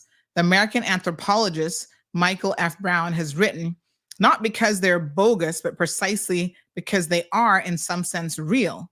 For them, the New Age is a kind of doppelganger, an evil imitation close enough to the real thing to upset the delicate balance of spiritual power maintained by Indian ritual specialists. In an ever more connected world, there's a risk that culture becomes, as the Korean-born German philosopher Byung-Chul Han writes in Hyperculture, it becomes culture. Let me spell that for you. Cultour, a sightseeing circuit. Hans posits an alternative way of encountering the other based on the friendliness of the and a new morality in which timidity or recoil is replaced by genuine curiosity, and difference is not determined by either or, but by an as well as, not a contradiction or antagonism, but mutual appropriation, meaning that both appropriator and appropriated are changed, unlike in colonial exploitation, which destroys the other in favor of itself and of the same. Like I said, this article is this is a New York Times piece, and it talks about culture and appropriation in a way that is really, really deep. You need to almost take your time and read it and really digest exactly what it is saying. Good morning, caller. Morning, Sandy. Morning. Okay, I was one tapping on this dreadlock kind of thing here, talking about, right? Mm-hmm. Not saying what Blaine did was a great thing as a minister. Mm-hmm. But I remember back in the day, of a group named Tabia? What are they called? Tabia. Yeah, I've heard of them, yes. Well, that's one of the greatest stand-up bands Cayman had. Mm-hmm. Because they're the only band from the Cayman Islands that have ever won the Caribbean Song Championship. Yeah. They were all dreadlocks in that band. And they were at the time that Cayman despised dreadlocks. Yeah. And when they won that, the Minister of Tourism then, don't want to call her name, she actually told them that they would get further if they would cut their hair. Yeah. Mm-hmm. So we have never respected the culture of dreadlocks here. Mm-hmm. Even though we had a 12 tribe of Judah in West Bay for many years. Mm-hmm, mm-hmm. The first legal Rasta to come to Cayman was Master Priest. Mm-hmm. And I can remember that as a boy. It was like God had come to Cayman because the airport was filled with people. Yeah, so going to Dwayne Seymour and his dreadlocks, where I don't see nothing wrong with it, because all these tourist shops sell the fake dreadlocks. So you're telling me that all the tourists that come here that buy the fake dreadlocks, they're disrespecting the dreadlock culture? Of course I they don't are. believe so. I mean, that's appropriation. Whether they know it or not. But here's the thing, though, right? Like I said, I myself, if you go on my social media, you'll see me with a picture when we went to the Bahamas, my cousin and I, and we put on the dreadlock tam to take a photo opportunity. In my mind, that is appropriation to a certain extent, but that is different than going to an event as the Minister of Culture. This is where there seems to be a disconnect with what I'm trying to explain. It's not just him on family vacation and putting on a dreadlock hat to take a family photo. This is in his capacity representing the people of the Cayman Islands and as government representative and as Minister of Culture. If he doesn't have handlers and advisors that would have told him that that was highly inappropriate to dress in that particular manner at this event, acknowledging the contributions of Franklin Flowers Jr. as a co-writer on this, I don't understand. And let me just add something here real quick too. Think about, back in the day, I think it was in 2004, it's been a minute, a movie came out in the cinema called, I think it was called The Passion of the Christ. It was, around Easter time, I believe it was, if I remember correctly. Would you say it would be appropriate to attend a movie premiere of The Passion of the Christ dressed up as Jesus? If I saw that The Passion of Christ was a betrayal of the light of Jesus Christ on earth, is that what you're asking me? No. What my question is, would it be appropriate, whether it's John or whoever it is, doesn't matter who it is, or a public? Let me take that back. A public official. I think it does matter who it is, because that's the whole point here. So you went to the movie premiere of The Passion of the Christ as a public official dressed up as Jesus. Do you think that's appropriate? And say even worse than that, you were not a Christian. It all depends. But the next thing now, the dreadlocks is a hairstyle. It's not a religion. Rastafarian is a religion. And you don't have to be dreads to be a Rasta. So this is the whole point I'm trying to get to you guys. Anybody could be a Rasta. That is a dreadlock. Anybody could wear dreads. That's a hairstyle. But when you show up to the premiere of a movie, right, where you are there to acknowledge the life and contributions of the most famous, arguably the most famous Rastafarian in the world, that's why he's wearing it. He would not have worn that dreadlock outfit to any other event. Well, that's the point. He's acknowledging the Rastafarian and religion, which is why Bob Marley had the dreadlocks. Bob Marley did not have dreadlocks just because it was a fashion thing to do. But it is a fashion thing to do. But as I said, he could be playing homage also. Why are we playing the devil advocate role to say he's doing something? And to be clear, Rastafarians are not the only people around the world who wear dreadlocks. A lot of the Indian chiefs actually had dreadlocks. And we have photos dating back to the 1880s depicting, American, I'll show you one here in a second, American chiefs. Here's one who's chief of the Plains Cree First Nation wearing dreadlocks. Well, that's what I said. Dreadlocks is a hairstyle. It is not a religious belief. There's a connection to the wearing of dreadlocks and to deeper belief system. It's not just superficially a hairstyle for these people. No, it's a hairstyle, because I'll tell you why, Sandy. If tomorrow morning I don't want to comb my hair and it starts to tangle, it's going to lock. That does not mean I'm of that religion. I know a lot of people who wear dreadlocks in the Cayman Islands. I'm not talking about my hemisphere, that are no part dreads or Rastafarian. They don't smoke. They don't do anything Rastafarianism. So it's all a hairstyle. If we're taking it out of context and saying we're people or religion to it. That was part of Bob Marley. It was religious for Bob Marley. This is the point that you're making. It wasn't just a hairstyle for him. Yes, it was and part of this event that John attended. Right, and this event that John attended was a Bob Marley biopic premiere event. And caller, let's just simply Google. But he bought the hair, but he bought it in a regular store. That everybody buys it. So all the tourists will come here. Well, they better stop selling it here then. If we are so in tune to the Rastafarian that we should not disrespect the culture, we should stop selling that false narrative as here in the Cayman Islands then. That's what I'm saying, but it doesn't make a difference. It doesn't matter who does the wrong. It's still wrong, right? It doesn't matter. So not saying it's because of it's John or it's because of it's whoever it is. It's still wrong in any notion if we're saying it's wrong. So we should be going to the full extent to say, okay, let's get rid of all of it. Doesn't make sense. Doesn't make sense that John can't wear it to this opening. And Frankie Flowers is one of my best friends, my childhood friend.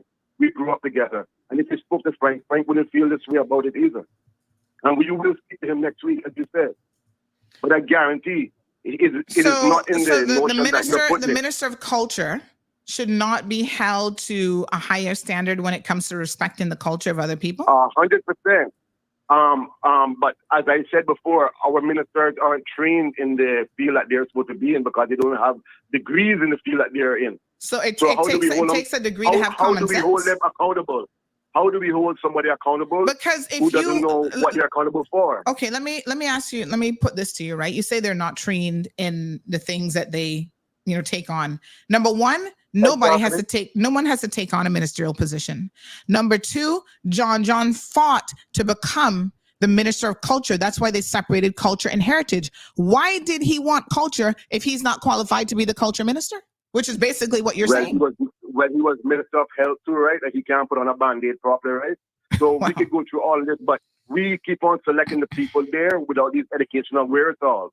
So it doesn't make a difference. If we just throw them in the field, we throw them in the field, but we keep on doing the revolving door, expecting a different change.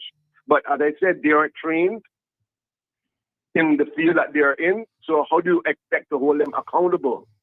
It's impossible. Wow. Okay. Thank you, caller. All right. Thank you, too. All right, my dear. So, Kevin, we can't hold these ministers accountable because they're not trained, because we keep electing untrained, unqualified people. So, therefore, we can't hold them accountable. It's very important that we need to really pick the right people to be able to lead. It's more and more evident that it's something that needs to happen. Okay, folks. Unbelievable. Quite honestly. But there you have it. We can't hold them accountable because they're simply not trained, and that's our fault. Oh my goodness. Yes, Miss Darlene. Good morning. Okay. Good afternoon. Morning. Yes. Afternoon where you are. I am more on the side of this caller that just said. Mm-hmm. Listen, okay, let's take for example, it's a day, I don't remember the day, Diva for Indians, right? Okay, Diwali. It's Diwali. Diwali, yeah. Mm-hmm. If you would hold the same thing if there was a minister or government official, whatever you call them, go into say one of their celebration, which most of the time, people like that have it. I think what he's saying is right. Dreadlocks is not Rastafarian. They do not necessarily, you have people that wear their head dread and don't know anything about Rastafarian. It's just a style. So I really think, we don't know what in their mind, but I honestly don't think. But why would you show up to an event? Why would you show up to an event with the most popular Rastafarian in history who wore dreadlocks for that specific reason? You can't just pluck this out of the context in which it happened. Like I said, he wasn't on a family vacation wearing dreadlocks, fake dreadlocks. We wouldn't be having this conversation if he was. He showed up in his capacity as Minister of Culture. What if it was Cinco de Mayo and a minister goes in with his sombrero or whatever? Will that be viewed on as just the same? Would it be viewed as just the same? Is it just because he was a Rasta and he's a culture minister wearing a Rasta imitation or whatever? I don't think it's that they're doing, I'm no fan of John Jones, but I don't think that is something that can really hold a celebration. Right is right. We, like what he said, that case, then everything will have to go back. You remember in the 80s, no Rasta could come here, nothing with Rastafarian was able to pass through customs. Well, let's be very, very clear here. All governments of the Cayman Islands have never acknowledged the Rastafarian religion. In fact, they spent countless money fighting so little schoolboy, may he rest in peace, could not even get an education because of his dreadlocks. Yeah, but this is what I'm saying. No, this has been the government position. People does things for personal choice. This is a mockery. I think for me, the difference is he's making a mockery of it. I don't think so. Well, he sure enjoyed all the laughs that came with it. I don't think he's making a mockery. I think he went there with the intent of the support that Bob Marley was who he is, and we all looked up to him, and we wanted to, represent in that way. So that's how I feel. All right, Thank my you, dear. dear. Thank you very much. This other person says a lot of people are offended by joke, the A word, idiot, including Caymanian Rastafarians. This is a reason why he keeps getting elected. People say they're not getting your point at all. It's about the person, Bob Marley, and what he stood for, WTF. I think the caller's not getting the point, says another person. Well, I can't make it any more clearer. I mean, you don't have to agree. And if you're not getting the point, then I guess it is what it is. Maybe I'll take responsibility for that because I'm trying my best to explain it, but it just ain't happening. Kevin? Oh, we have one more caller. Good morning, caller. Welcome to the program. Uh-oh. Not sure that call went through. All right. Kevin. Okay, so I'm going to queue up some videos here. Kevin's going to take over. By the way, have a look at this Indian chief with his dreadlocks. And I want you to contemplate the fact that dreadlocks have been present in all of the continents as a strong cultural and social symbol since ancient times. It almost looks like ancient populations agreed on the importance of dreadlocks even before or even without much contact. In pre-Columbian America, Oceania, and Africa, so those of you talking about it's just Black people, you're mistaken. But nonetheless, education's important. Dreadlocks were used as a social and cultural symbol, often associated with shamanism. The hairstyle represented a connection with the divine and with the spirit realm, and was often a symbol of strength and integrity for warriors and chiefs. Here's an image courtesy of the National Archives of Canada with Chief Plains Cree First Nation, Chief Poundmaker, who was the chief of the Plains Cree First Nation, wearing dreadlocks back in 1885. When speaking of the history of dreadlocks, we need to mention that the Rastafarian movement, which has been the latest movement to use it, but they're, like I said, ancient times. In fact, the reason why dreadlocks are so widespread nowadays is in great part to the result of the increase in popularity of reggae music, which became a global phenomenon towards the end of last century and has helped to spread the Rastafari message. This included the recommendation to leave our hair in its natural state, let it grow and tangle to form natural dreadlocks. The Rastafari movement is a physical and mental liberation movement born in the context of centuries of colonialism and slavery. It started in the 1930s in areas that were heavily invaded and colonized by white Europeans, particularly Jamaica and the surrounding Caribbean islands. The history of these places is rough. Not many know that nowadays the population of Jamaica is 100% non-native. I wouldn't say that, but anyway, the genocide of the natives happened in just over a century, first by the Spanish invaders, which occupied the island in 1494, and then by the British colonists, who kicked out the Spanish a few decades later. The population of Jamaica, as we know it today, is comprised of the descendants of slaves brought from British colonies, primarily Africa, but also India and other countries, and the genetics there are also mixed with white Europeans. And it goes into then the more recent 19th century and beyond, inclusion of dreadlocks. So dreadlocks tied into Rastafarianism just dates back to the 1930s. Dreadlocks beyond that goes way back to ancient times. There's a whole section in this article as well about cultural appropriation. Let me just read this segment and then I'm going to have Kevin take over. So it says cultural appropriation. When we look at history, it's clear that no culture can claim ownership of dreadlocks, but the accusation of cultural appropriation does have valid reasons to exist.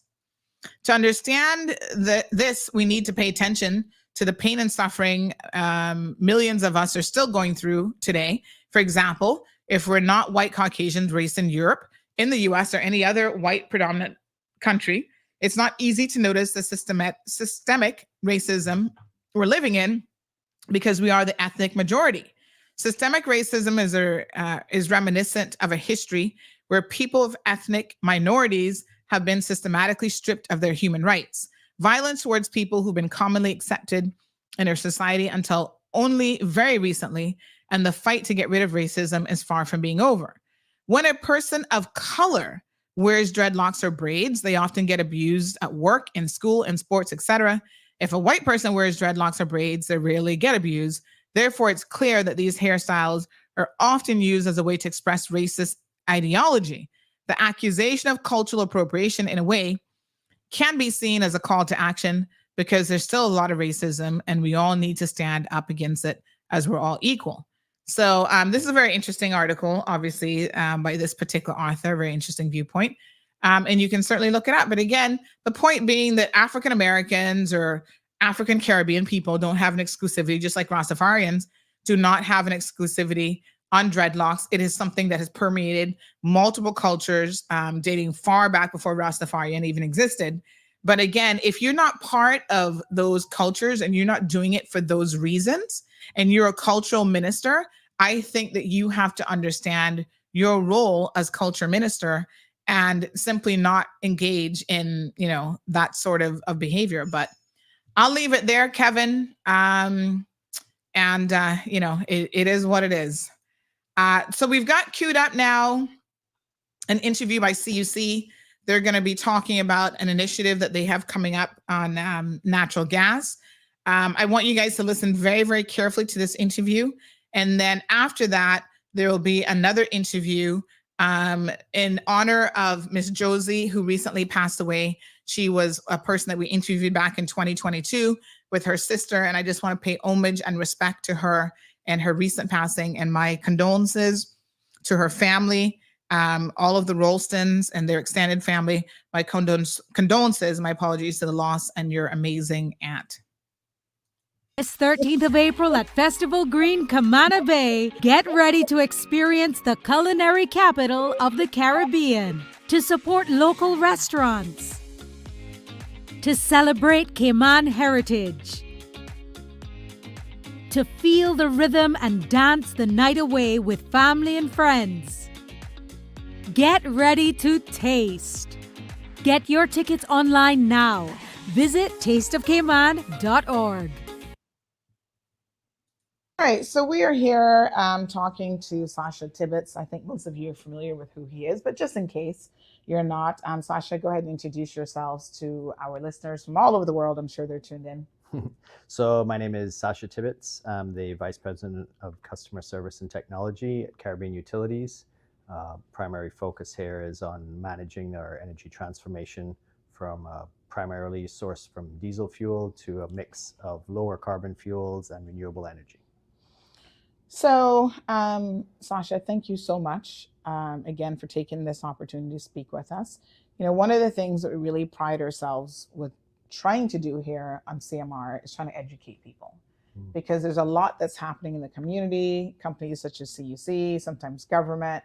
And I think that a lot of times, even myself, I find that I have questions or I'm not quite understanding something, or I'm like, I don't know what that means. So I don't know what liquefied natural gas is. So we're going to be focused on that today. You had the opportunity recently to speak to a large group of business people and people in the community from a large and varied sector at the Chamber Economic Forum, the annual Chamber Economic Forum. And you gave a presentation at that forum on really the way forward for Caribbean Utilities Company. So we do want to talk a little bit about, some of what you discussed specific to liquefied natural gas, shortened LNG. And of course, the first question that all of us have is, what exactly is liquefied natural gas? I have no clue. Well, in very simple terms, it is natural gas that has been liquefied by compressing it and cooling it to a very cold temperature. I believe it's minus 264 degrees Celsius is what it's stored at. So the benefit of liquefying natural gas is primarily for transportation. So when you liquefy it and compress it down into a liquid, it becomes 600 times smaller in volume for a unit of energy. So it's easier to transport than in a gaseous state. You can put it on a ship, you can put it in a truck, you can move large volumes around in a liquid state.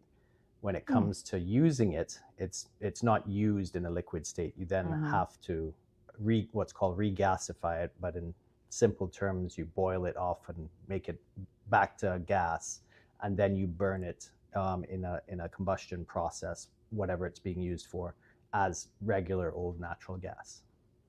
Okay.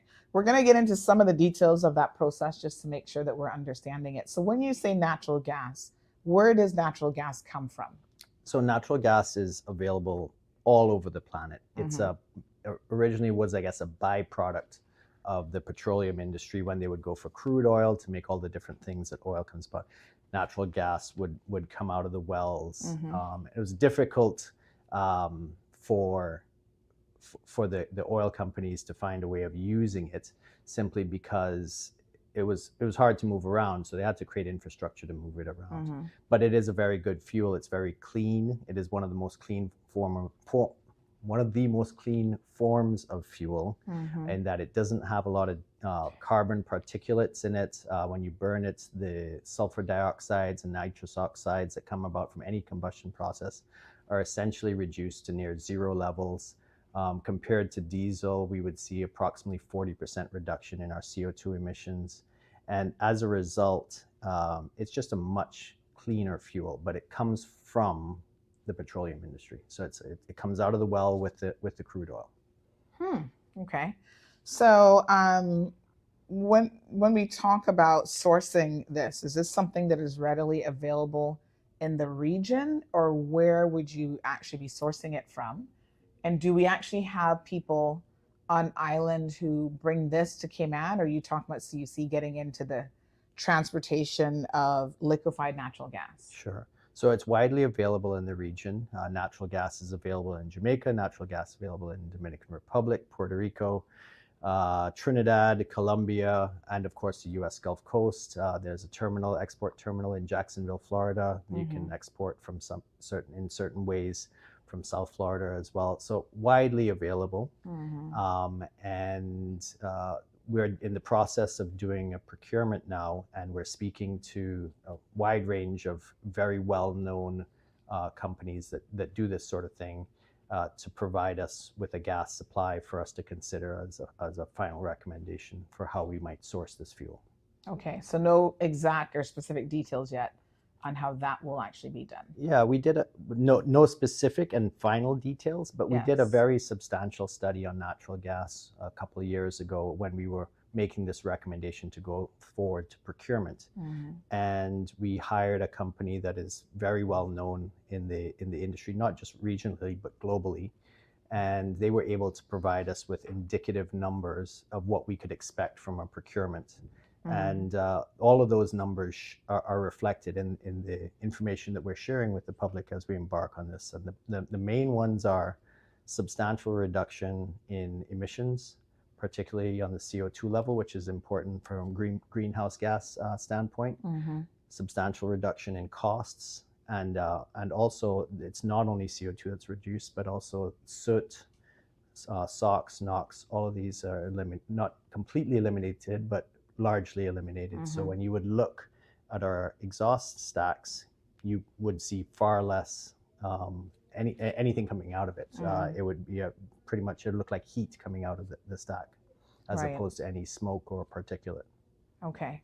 So, I'm thinking here, there's always these competing interests of the environment versus what's cost effective, and those costs then can be passed on to the consumer. So I'm sure the big challenge for CUC is always trying to balance those two. What do you think when it comes to liquefied natural gas? Which one is the winner here? Is it really cost, or is it the environment, or do you see them as kind of maybe a bit closer to 50-50? Yeah, so we sit in a fantastic time now because cost and the environment used to compete. There are now a number of technologies where they don't. You can have your cake and eat it too. You can get lower cost and better impact on the environment. Renewable energy is the first example of that. So solar, we expect to be the least cost, utility scale solar to be the least cost form of energy on the grid. Rooftop solar can also be very low cost if it's done efficiently and it's done effectively. Natural gas is right in there as well. And then diesel is sitting up here, right? So, the environmental options that exist for us today are significant. And the really good thing about this time is none of them are going to cost us a premium. And when we're talking about this LNG, is this at the expense of solar? So does that mean that you're cutting back on your solar initiatives? That's a really good question, and is one that is asked. And the fortunate thing is the answer is no. The way that we're going to procure this, we're not looking for 100% replacement of diesel. We know that with the renewable energy plans that exist, we expect to use 50% less fuel within the next 10 years or less. Okay. So we're not going to go out and ask for natural gas in the volumes that we use diesel now. We're going to ask for it as a supplement or part of our fuel supply. So we will still continue to have diesel. And what will end up happening is as solar comes on, the solar will displace the diesel, and we'll continue with a base of natural gas until such time as we have so much solar that we then have to start weaning off the gas as well, which will be a really good day when that starts happening. Oh, I see. Okay. Yeah. Very, very interesting. So as you know, your presentation was very, very detailed. A lot of people found it interesting, but not without some criticisms. Yep. People are questioning whether or not this is the right move for not just CUC, but as a leading energy provider, if this is the right move for the Cayman Islands. So when people ask you that question, how do you respond to that? Well, it's a good question, and it is the right question to be asked. We're sitting in a stage now where everybody, including CUC, wants to go to a vast majority of energy from renewable energy, maybe even as far as 100%. The challenge with that is time. It's just going to take time to get there.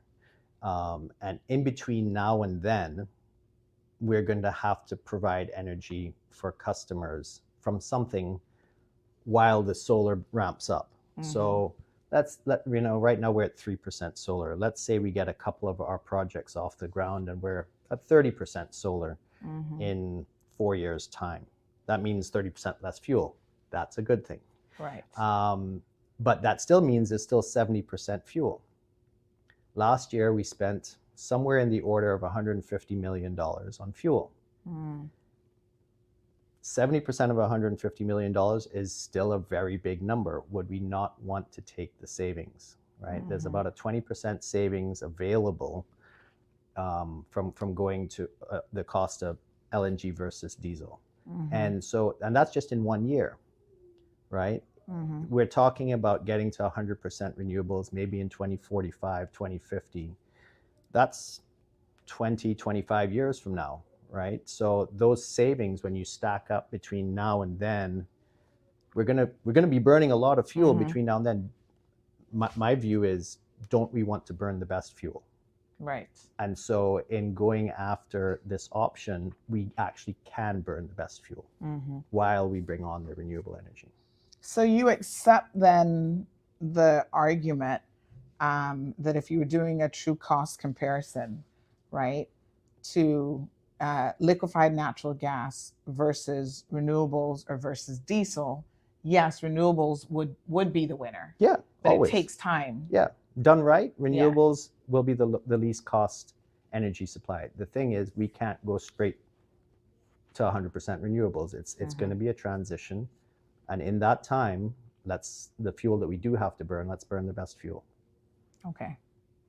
All right. Now, in terms of this concept of total emissions, I think a lot of people, don't necessarily understand the concept of, you talked about some of what is emitted now by diesel. Yep. And it is soot and all these other stacks and all these things coming out into the environment. What does total emissions mean? So that's also a very interesting question, and I'm not sure that it's accurately defined. I'll tell you what it means to me. Okay. Total emissions, I think, is talking about sort of cradle to grave analysis of the fuel from the time you get it out of the ground or what have you, to the time that you burn it. What is the total emissions of that fuel source? That you have to ship it, you have to put it through some sort of manufacturing process to have it ready, through refineries, etc. And there's the discussion of whether or not natural gas total emissions are less or more than diesel. All of the information that we have and have been provided from a number of industry experts say, yes, it is better. That being said, once you do have your supply chain and that's firmed up, you have to look at the specifics of that supply chain. So what we would do is once we have these proposals, we would then go into further study to confirm that. But to try and confirm that now without knowing the details of where the supply is going to come from, you can't really. So on a conceptual level and based on industry knowledge from experts that have been doing this for quite some time, that a third party, it says that total emissions is 40% less. That is something that we will have to verify once we have firm proposals where we can actually go and do the engineering analysis. Okay. So we've talked a little bit about the cost benefits, the benefits to the environment, the sort of more positive impact on the environment. So is this truly something that's part of what we're considering sustainable when we talk about sustainability and energy? I mean, is LNG really part of that? Yeah, plan? so I mean, you have to think about, well, what does sustainable mean, Right. right? And there's lots of definitions of it, but in general, it's when you do something that repeating doing it is going to be better for people. It's going to be something that you can continue to do. It's not going to harm people, or it's going to harm people less, right? Right. You're going to make improvements, right? Emissions are never really going to be a good thing. And the harsh reality is whether it's diesel or natural gas, it's going to have emissions, right? So in this case, we're looking to improve the negative impact. And so do I think it's sustainable? Absolutely. Why? It's lower cost. The fuel is less price volatile than diesel, which is very important for people who want to budget. They don't get price spikes because of some war that has broken out somewhere.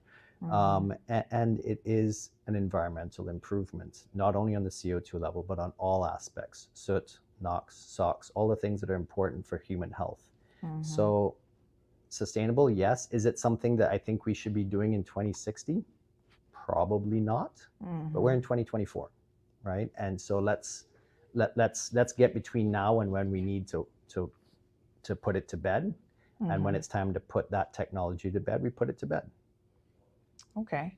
So earlier on, you were talking about the sort of process of getting LNG here, the transportation of it being the biggest asset of it being in that liquefied form. Yeah. Does that mean that we can bring more fuel in as, you know, our community is scaled higher, as we have more homes, more businesses, more hospitals, all these things are coming online on the grid, so to speak.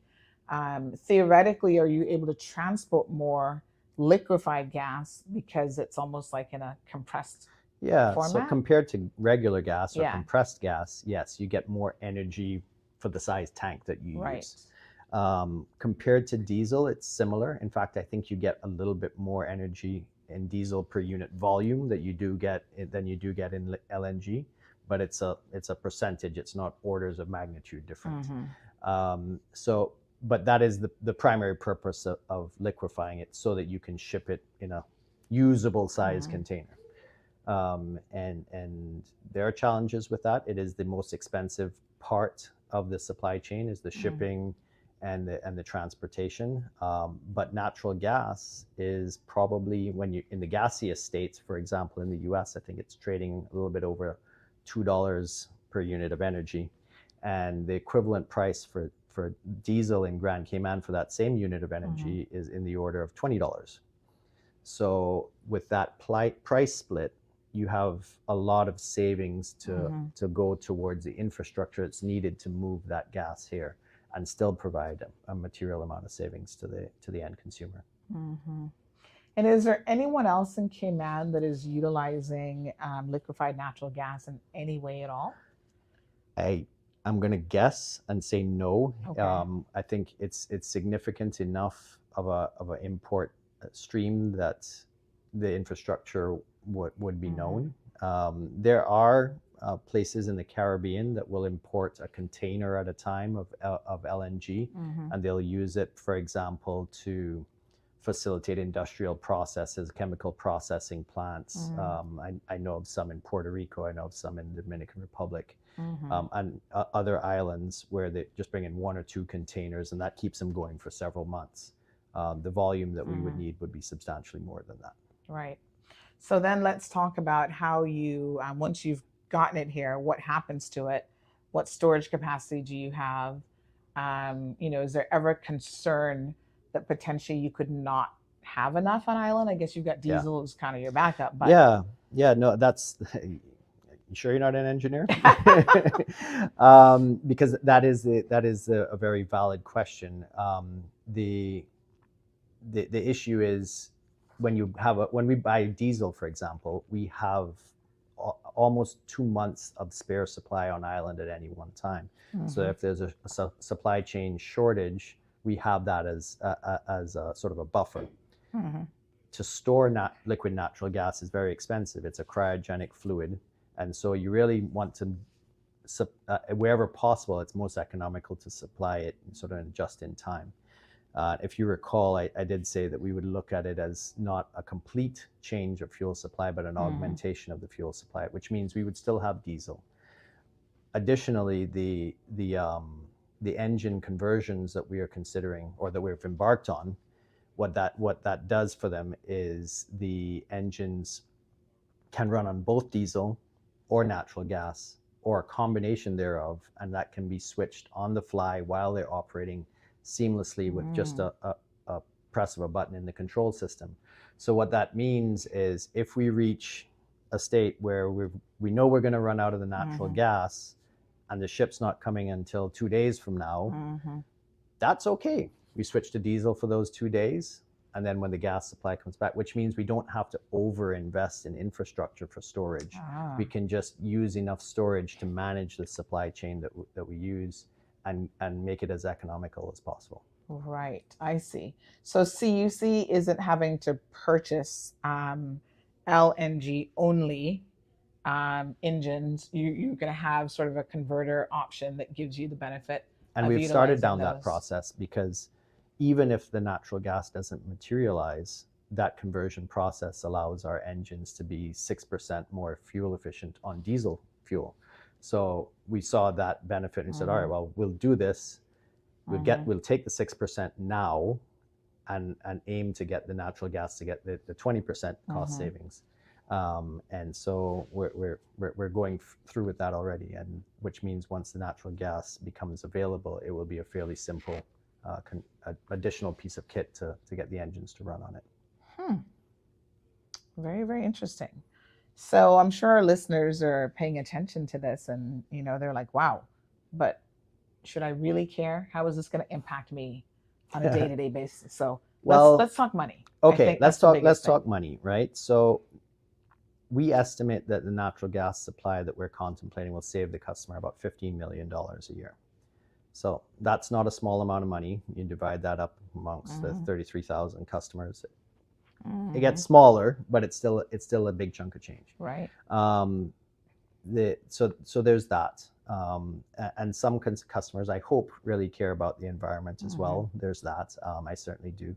But $15 million a year of fuel savings is good. On an average bill, dollars and cents or percentage wise. Oh my goodness. What sort of reduction might we be talking about? That might be in the order of 5 to 10%. Right now, that sounds like a small amount. However, I've been working here on cost saving methodologies for the company and the country for 25 years now, and to find a project that delivers $15 million, this would be a first. The only thing that's going to supersede that is when we go to large scale solar, where we expect each individual project can save upwards of $10 million a year. So there might be people who are listening to this who are thinking, does this mean that because you're going to now focus your energy, I mean, obviously, pun not intended, but you're going to focus resources on LNG. Does that mean you're actually diverting time, resources away from solar when maybe you should just put like 100% full on into solar? Yeah, that's a good question, and it's certainly something that I've heard. It takes me back to the point that I made earlier, is do we want to make just our renewable energy resource part of our mix great, or do we want to make our entire energy mix great? So if we accept that between now and the day that we reach 100% solar, we're going to burn something that uses fuel, or we're going to burn fuel in something that needs it to produce electricity, don't we want to attack that as well? And so in my view, it is that this allows us to take a holistic approach on the entire operation so that we're making savings, not just in this area, but in the whole area. Okay. And how long, we're just now hearing about liquefied natural gas, but how long have you guys actually been working on this and kind of mulling over whether or not this is a viable option? So we did a procurement for LNG back in 2008. And we actually had viable proposals. Well, maybe they weren't viable because they didn't go forward. They're viable financially. The technology that was available then is not available now. The technology that's available now was not available then. And there were limitations on how they could land the fuel on the island. And as a result, the project didn't go forward. But what that indicated to us was, okay, this is nearly there. And so we've been monitoring natural gas. And in fact, I would say since 2008 until now, we speak to suppliers in the region. They come and speak to us and they say, hey, are you ready for this? And we've been monitoring the projects throughout the region and their successes. Antigua, for example, has just signed. Aruba. Jamaica has had for quite some time, Dominican Republic. And there's several others. And so you look and you learn and you see, well, what's working well here, what's not working well there, which of the providers is doing what they say they're going to do. And I think we're now at a stage where, number one, the technology's advanced a little bit more. The delivery methodologies for small scale LNG are mature. And I think we're pretty confident that we're going to get proposals that are viable. But let's see. Okay. So not being first to market or pulling the gun in the region has been beneficial because you can kind of sit back and monitor what others are doing. In all things, that's going to happen. As a utility, we have to provide reliability. The lights have to come on, and we as a company, I think, have achieved very good performance in that area. Our reliability stats are on par with what you would get out of North America, and are certainly at the top of the list in the Caribbean region. And so taking on technologies that are bleeding edge or leading edge is great, but doing it in great quantities where you can materially affect the reliability of something that's so foundational as the energy supply for the country, that's not only risky for us, that's risky for the country, and it's not something that we would pursue. Okay.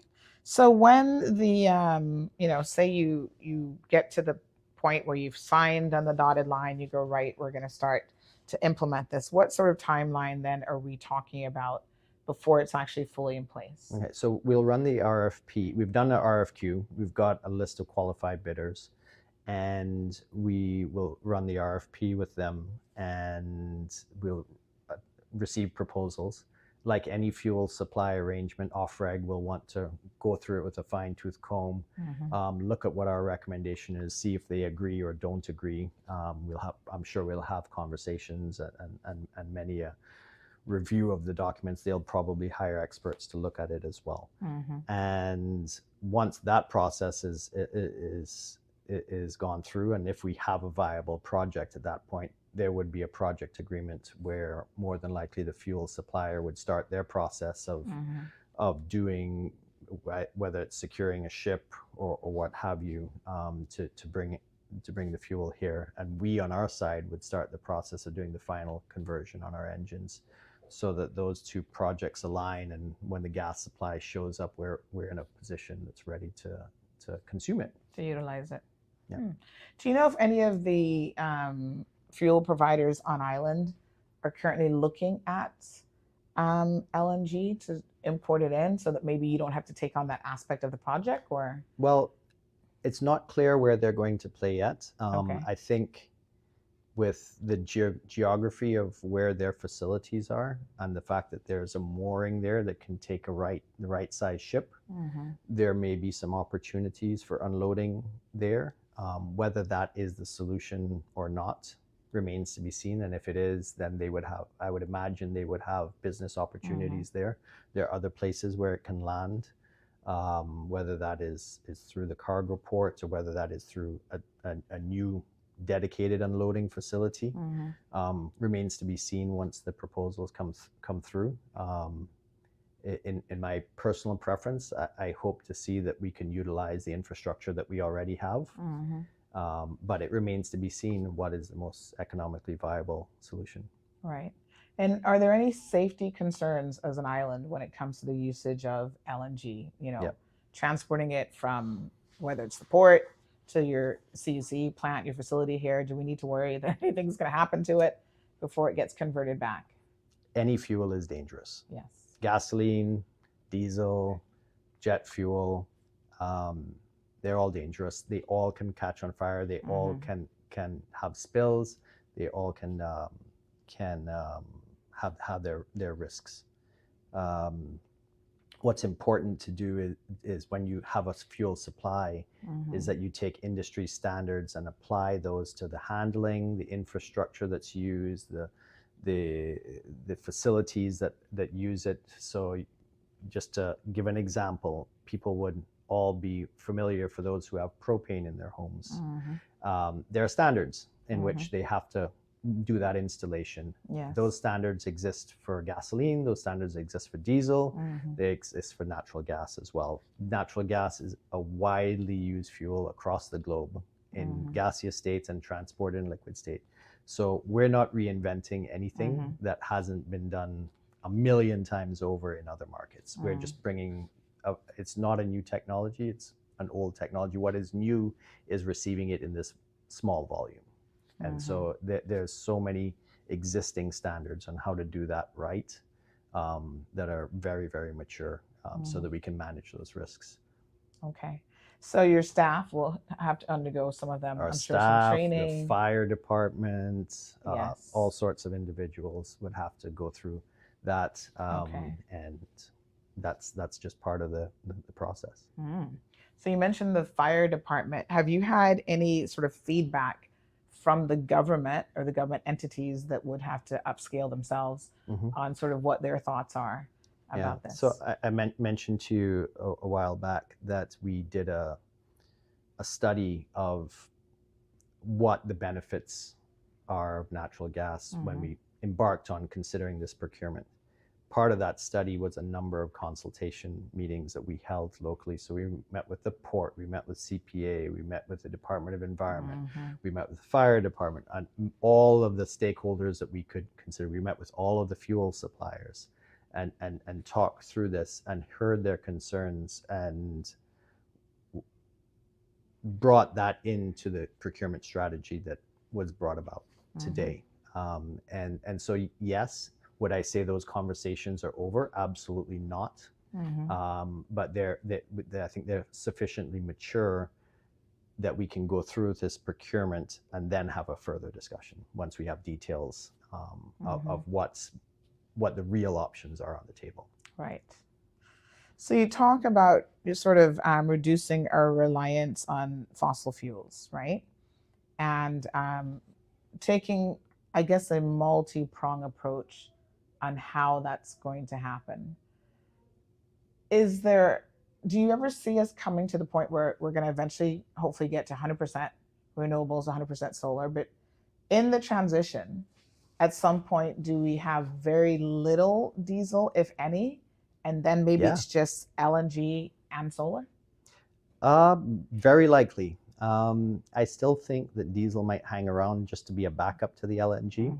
It's very important that you have sort of resiliency of supply. One of the things that we have to consider as we get to that higher penetration of solar, even when we're at 95% renewable energy, and when I say when, it's not if, it's when, that 5% is going to be, and we all know they happen for those of us that have lived here at least a year long, that we get a week where we don't see the sun because it's just torrential rain, right? Yep. And in those instances, the energy from solar is insufficient to get us along. And we would actually, in those weeks, probably have to transition back to being primarily a fuel-based supply. So all of the engines that we have sitting there as backups will be back online for those 3 or 4 days. And so we're going to need to maintain those fuel supply capabilities to deal with those days, so that and those are the last 5 days that are the hardest, is how do you get through that week of no sun when it happens, when we all know it happens. Absolutely. All right. Wow. Well, I think we've bitten off quite a bit here today for people to consider. And like I say, with conversations like this, there'll be people who watch this and they go, like, not quite so sure I get it. So I'm sure we'll have future conversations around LNG, asking more questions. I know you're regular on the live show, but I thought it was just a great opportunity to have a bit of a sit down and give you a chance without questions and people calling in to kind of just, answer the more basic questions and try to understand even some of the criticisms that are being levied against this recent move. So, wow. So what's the next step then? You said that there's a procurement process that's going to come. Procurement process, we'll receive the bids. Yep. It's going to take several months for that to happen, an analysis. While that's going on, we're also really looking forward to Ofreg's RFP for utility scale solar in the next maybe month or 2, 3 months, who knows? But sooner than the LNG bids come in. So we're really looking forward to taking part in that. We've been excited to do that for many years. And really the acceleration in the renewable energy space really needs to pick up in 2024. So we're going to be doing anything we can to encourage that in a way that we can get all these renewables to bring the cost savings as well as the environmental benefits. Right. What's one final question? There will be people who are going to think, right, CUC just wants to be everything energy, whether it's LNG, solar, diesel, whatever. And you guys have been in the energy business for a minute, so I guess 57 years. Yeah, I guess that's the business model, to continue to be focused on what you know. But what do you say to people who think, oh, you just want to maintain your monopoly? That's a really good question. What we really want to do is we want to be an energy service provider to the island and provide a product that is the best product that people can get in terms of energy supply. Will there be others that can supply energy in a cheaper or more effective way, or in a way that a customer might want differently than us? Yes. And that is why we have programs that actually allow that.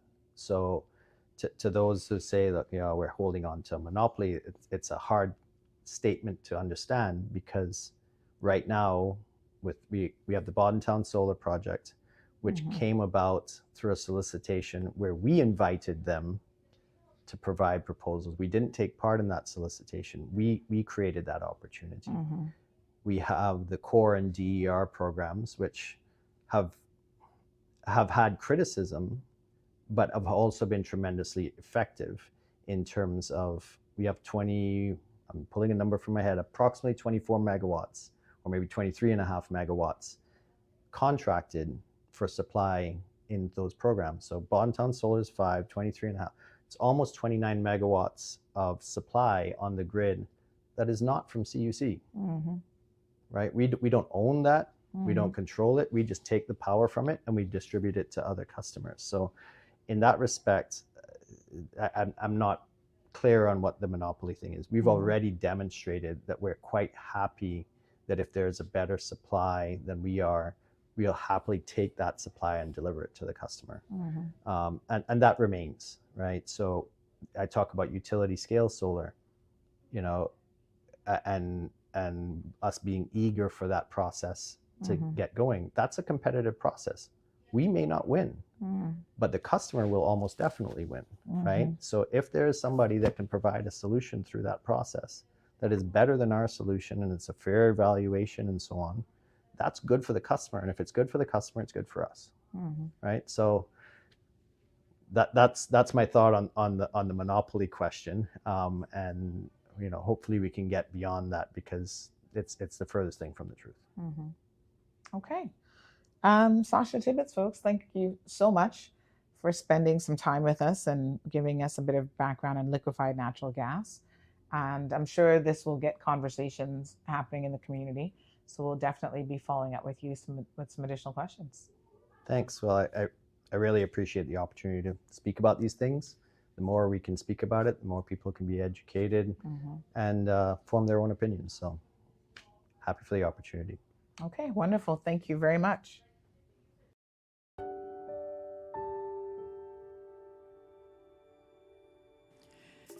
Cayman Voices was a dream that I had for several years now. It's about taking the power of storytelling to embrace our own collective history as a people. Through our individual stories, we're able to see the common thread that binds us together as one. One person's personal journey has become our collective culture, heritage, and history. This series will show people from all walks of life sitting down with me as the host and going through their life journey. Sometimes there are unknown elements of their lives, but ultimately we're going to walk away having learned something new with every person that we sit down with. I guess I would explain it as an exploration of our story. I'm naturally curious about people and their lives, so Cayman Voices is exciting and allows me to capture this for everyone to enjoy.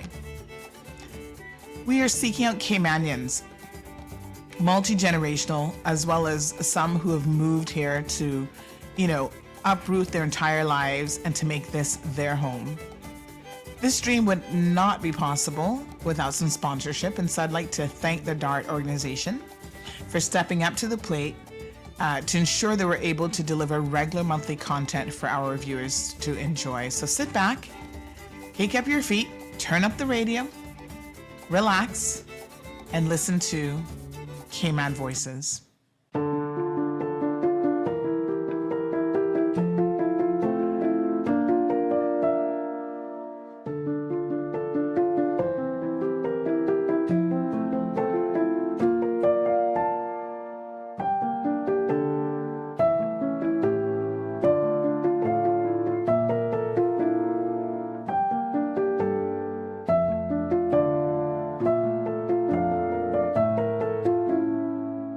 Okay, we're here for another segment of Cayman Voices. Absolutely delighted to be in the beautiful district of West Bay. And with me today, we have Ms. Josephine Emily Knox, formerly McTaggart, and we have Ms. Cicely Elizabeth Rolston, who we're going to call Miss Beth today. So Miss Beth and Miss Josephine, good day, ladies. How are you? Good morning. We're doing well. Yes, so good to see you. Miss Josephine's checking her watch to make sure it's still morning. Right. That's okay. So we're gonna just talk a little bit about your history growing up in the Cayman Islands. As Caymanians say, who your fa, who your mama is, who your daddy is, and just about your childhood and what are some of the things that you love the most about growing up in Cayman of yesteryear, if you will. So the two of you are actually sisters, is that right? Right. Yes.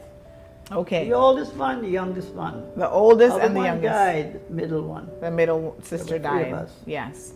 Great. So let's talk a little bit then about your lineage, right?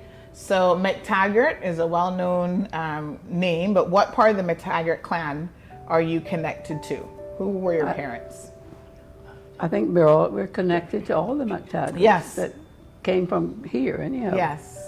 So it is the whole McTaggart clan is a pretty big group, although many of them went to the States, to earn a living and settled there, but they returned periodically to for reunions and that Right. sort of thing. Okay.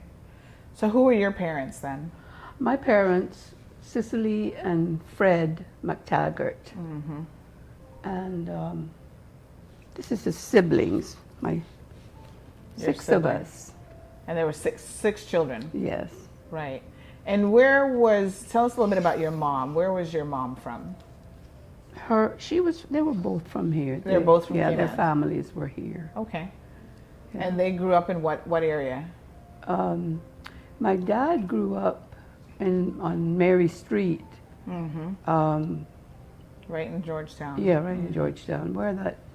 I forget the name of the office building, Mary Street, and you know how you intersect there. Right. But that's where he grew up. So But kind of my mother probably was raised, where I'm thinking where like Walker's law firm, that general area. Right in there. Yeah, you pass the office complex on the corner. Right. If you were going down to Walker's, and there's that corner building. Yes. I don't remember okay. the name. Right of in it. there. I think I can't remember now, but I know which Yeah. one you mean. Yeah. Mm-hmm. And my mother was raised in on the where the fish shack and them used to be, but on the opposite side of the road. Right. And So that's North Church North Street. Church Street. Yes. Okay. So they didn't grow up too far apart. No. But back in those days, that was probably still considered a good distance. Yes. But we walked it every day, Yes. going to school and everywhere we went, going to church. Mm-hmm. So it got to where it wasn't that big a walk. Right. Did they ever share their story of how they met? Did they grow up as childhood friends and always knew each other, or? They just grew up as Yes. childhood friends. Mm-hmm. Okay, beautiful. All right, so your parents had 6 beautiful children. You're the eldest girl, Yes. and then you're the youngest girl. I'm the baby. The baby. Okay, and you two are the 2 remaining siblings. So everyone Right. else.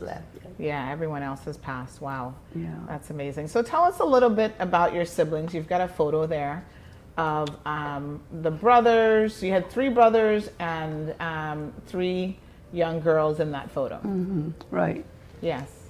So who was the eldest then of the entire group? My brother, let's see, Eddingston, Frederick, Mac, Josie, Grace, and me. And then that's you as the baby. Can you see it at all? Oh yes, we can see it. Beautiful.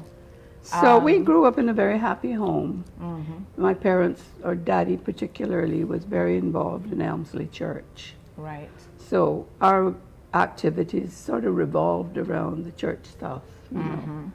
And I was born in 36. Wow. So back then it was really, you made your own fun. Mm-hmm. And so we didn't have electricity, we didn't have running water. You know, we had wood stoves. Part of our life we spent on the West Bay Road, close to where the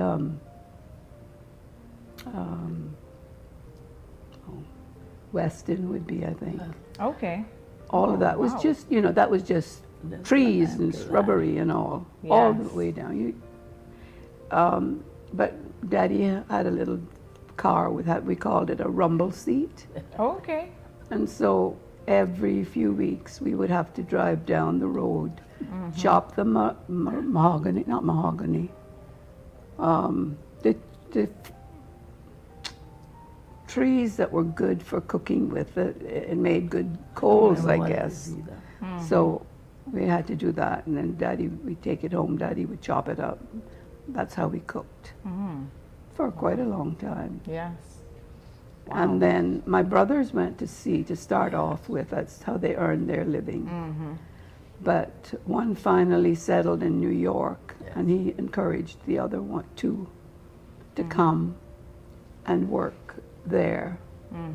So as they made a few dollars, they would send home things. And we Right. finally got a kerosene refrigerator. We didn't have Kerosene refrigerators back refrigerator, then. wow. Yeah. Okay. So it was very primitive. Mm-hmm. And I often tell people, I said, you know, we were poor, but we didn't know it. Yes. We were happy and we had enough to eat. Mm-hmm. It wasn't the fancy stuff you get today, but it's obviously very good for you because Mm-hmm. many of the old timers have lived into 100 years and over. Absolutely. So, yes, a kerosene refrigerator. Mhm. Never heard of that one before. Yeah. That's pretty interesting. Right. Yes. Right. So growing up in the 30s, and Miss Josephine, when were you born? What year were you born? 32. 32. Okay. So life then was relatively simple. Very simple. Yes.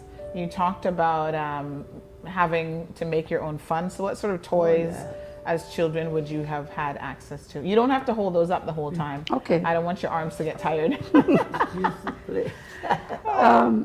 Yeah, well, actually, we had relatives that would send us, yes. like at Christmas, gifts.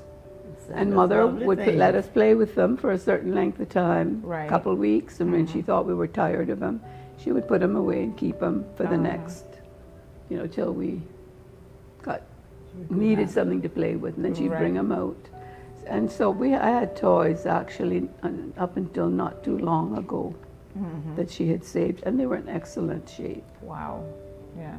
So Mother was very creative, and So- she made all of her clothes.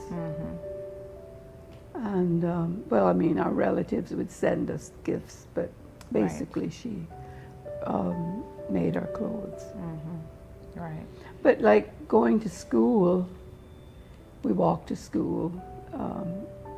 In the beginning, we went to Triple C, and then in '49, Cayman Islands High School was introduced through the Presbyterian Church. Okay. And so because Daddy was very active in the church, Presbyterian Church, he took us out of Triple C and sent us to the Presbyterian school. Right. And that was the Cayman Islands High School at the Yeah, time? back then, that's what it was called. I didn't though. You didn't go. So tell us a little bit about why didn't you go there? You went to Triple C. She went to Well, I Triple went C to because she was in her final couple years of school. Okay. Yeah, And but not- we didn't think Daddy didn't think it was wise to take her out. So I she see. graduated from Triple C. From Triple Yes. C. Okay. I was the second one. Helen was first and I was second. To graduate from Triple C. Mm. Wow. Well, they were actually the second class Yes, to there was an graduate. older But class, she's the speaking oldest of the class. valedictorian and the salutatorian. I They were see. young. Okay. So wow, that was quite some time ago. And how old would you have been then when you finished at Triple C? About probably 15, 16 maybe? Or were you a little bit younger? I think she was a little bit older. I was older. A little bit older. Mhm. Okay. Yeah. Because she didn't go to school. You didn't go to Miss Yuna's school. No, I don't remember that. Yeah. Okay. Right. So your brothers look like they're a little bit older than you. So how much older? They were They were a bit They older. were. I hardly knew my brothers because Right. by the time I got to where I could remember them, they were gone. They had already left to go to Right. sea. Yes. Okay. Yeah. Well, I'm 5 years younger than Josie. Right. Okay. I understand. My eldest brother was born in 1922. Wow. So It's amazing. and I'm- So did your brothers ever come back from New York, or did they stay overseas? they stayed overseas till there was transportation by airplane. Well, I guess in between they're getting a holiday on the boat, they would come home to see Mother and Dad. But they settled there.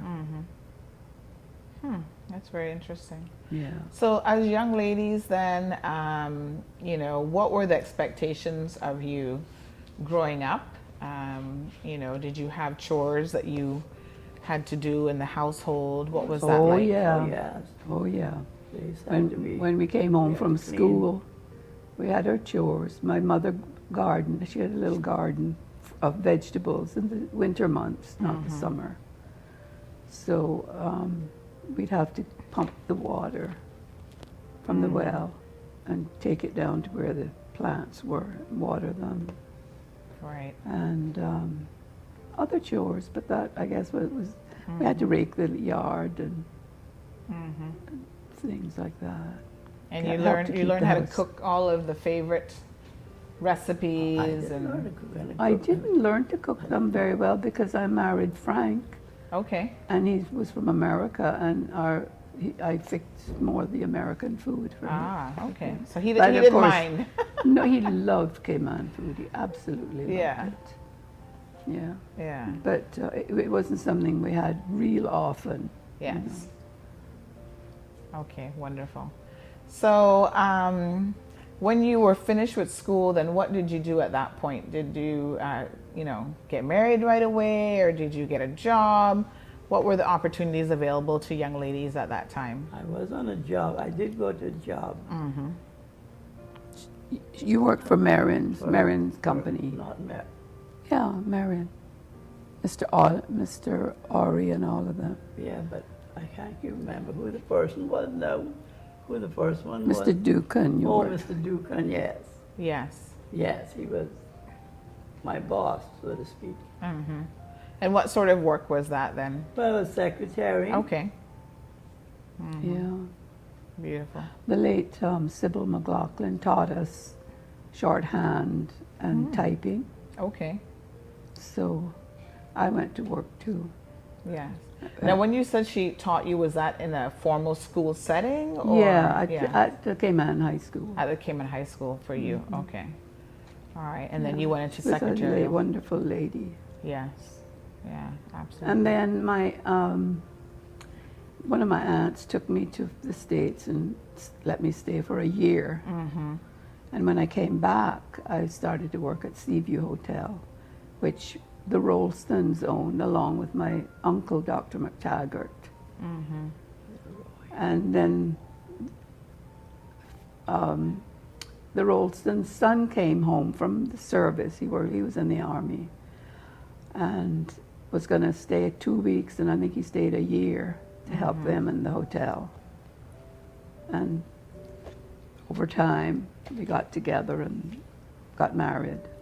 So that would have been your husband, Yeah. Mr. Frank. Right, I got married at 21. Okay. So let's talk a little bit about where your husband then came from, right? So he's an American. Yeah, he came from Florida. From Florida. Tampa, Florida. Okay. Very interesting. His parents came from kind of further up north. Yes. His dad from New Jersey. Okay. And his mother from Virginia. But they settled in Florida. And then when the opportunity came up for them to go into business with my uncle. Well, back then, I don't think we had electricity, but from about 6 o'clock in the evening till 10 at night or something. So it was very, very primitive. Right. You really had to do a lot to get things going. So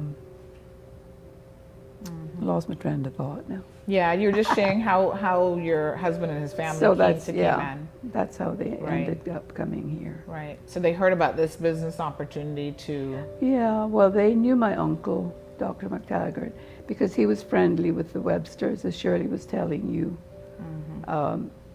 My mother-in-law was a nurse, and she she did special duty.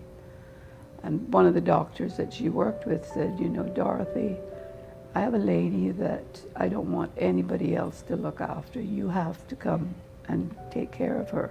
This is in Florida. This is in Tampa. In Tampa, okay. And she said, but I've just come off of a trip taking a lady back to her home up north. And I'm tiresome. It's tiresome, and I don't think I can do it. And he said, you have to do it. Okay. So finally she gave in and met all the Webster family along with my uncle. And through that, my uncle was a merchant as well. So he had ships that went into Florida from here. And he asked my father-in-law if he'd like to go in. He needed somebody to run the hotel. He said, there's nobody on the island that can do it. And the lady that I have now she's a teacher. She's not a tourist person.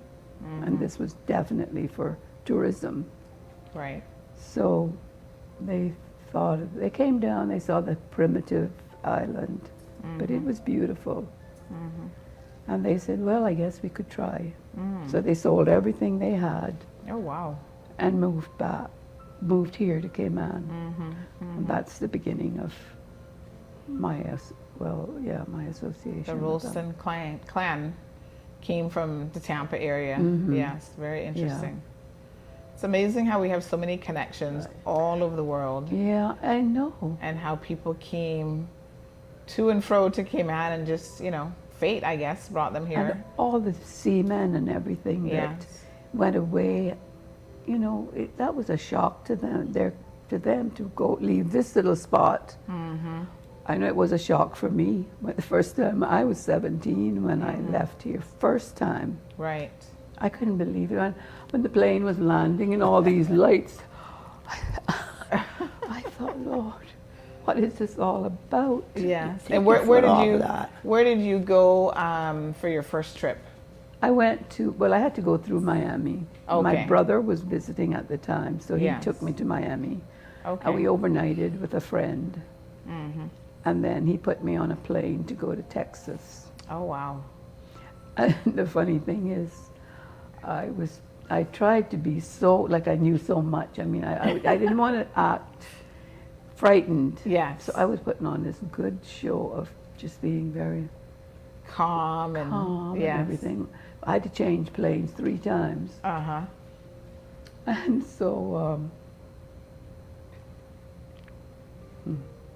that's where I ended up. Beaumont, Port Arthur, Beaumont area. But you said it was such a change, the lights, everything. Miami, going into Miami especially, was a huge city then. Yes. And still is. Yes. And I didn't know, we didn't have I think if we had 2 electric lights outside, that was it. Wow. So all of it, all the food was different. Not different, but maybe done differently. Cooked differently. It was good. You enjoyed the food when you traveled. Yeah, and I ate and got big. I got fat. Right. Yeah. And I guess growing up in those days, the early days, you didn't see a lot of cars. No, either. Not many, hardly. Maybe 3 or 4. Daddy's little piece of junk that he had, which was a good little car. It served its purpose for sure. It was a small car. I've got a picture of it in there. Yes. So, no bicycles. I bought few people in little carriages, bicycle. horse-drawn carriage. Horse-drawn carriages. Like some people in South Sound, some bushes. They had a nice carriage and horse. And Mr. Selman Eden from Savannah. Okay, wonderful. Yeah. You were saying that you remember when you bought your little bicycle? Yeah, when I first started, I worked close to where Beth was talking about, not Uncle Roy, but across from him at the Marions. And I did all my stuff from there. I mean, most of my learning,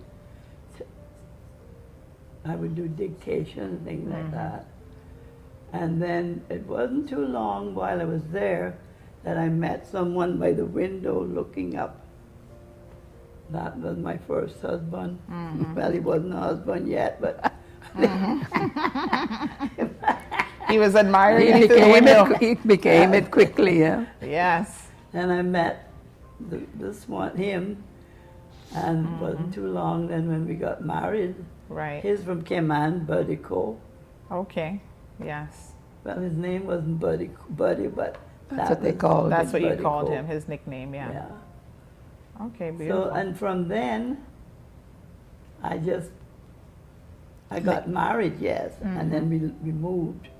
We went to another place, which was Venezuela. Oh, wow. So I was there 21 years. Oh, Then my interesting. husband died there. Okay. And I came back home here. Right. Why did you move to Venezuela? What was in Venezuela? Well, that's where he was working. He was working there. Yes, Okay. yes. And what sort of work did he do? What was no? I can't remember. Something to do with outside work anyway. It's something to do with. I can't remember all those things anymore. I don't know if it was with. Yeah, that's okay.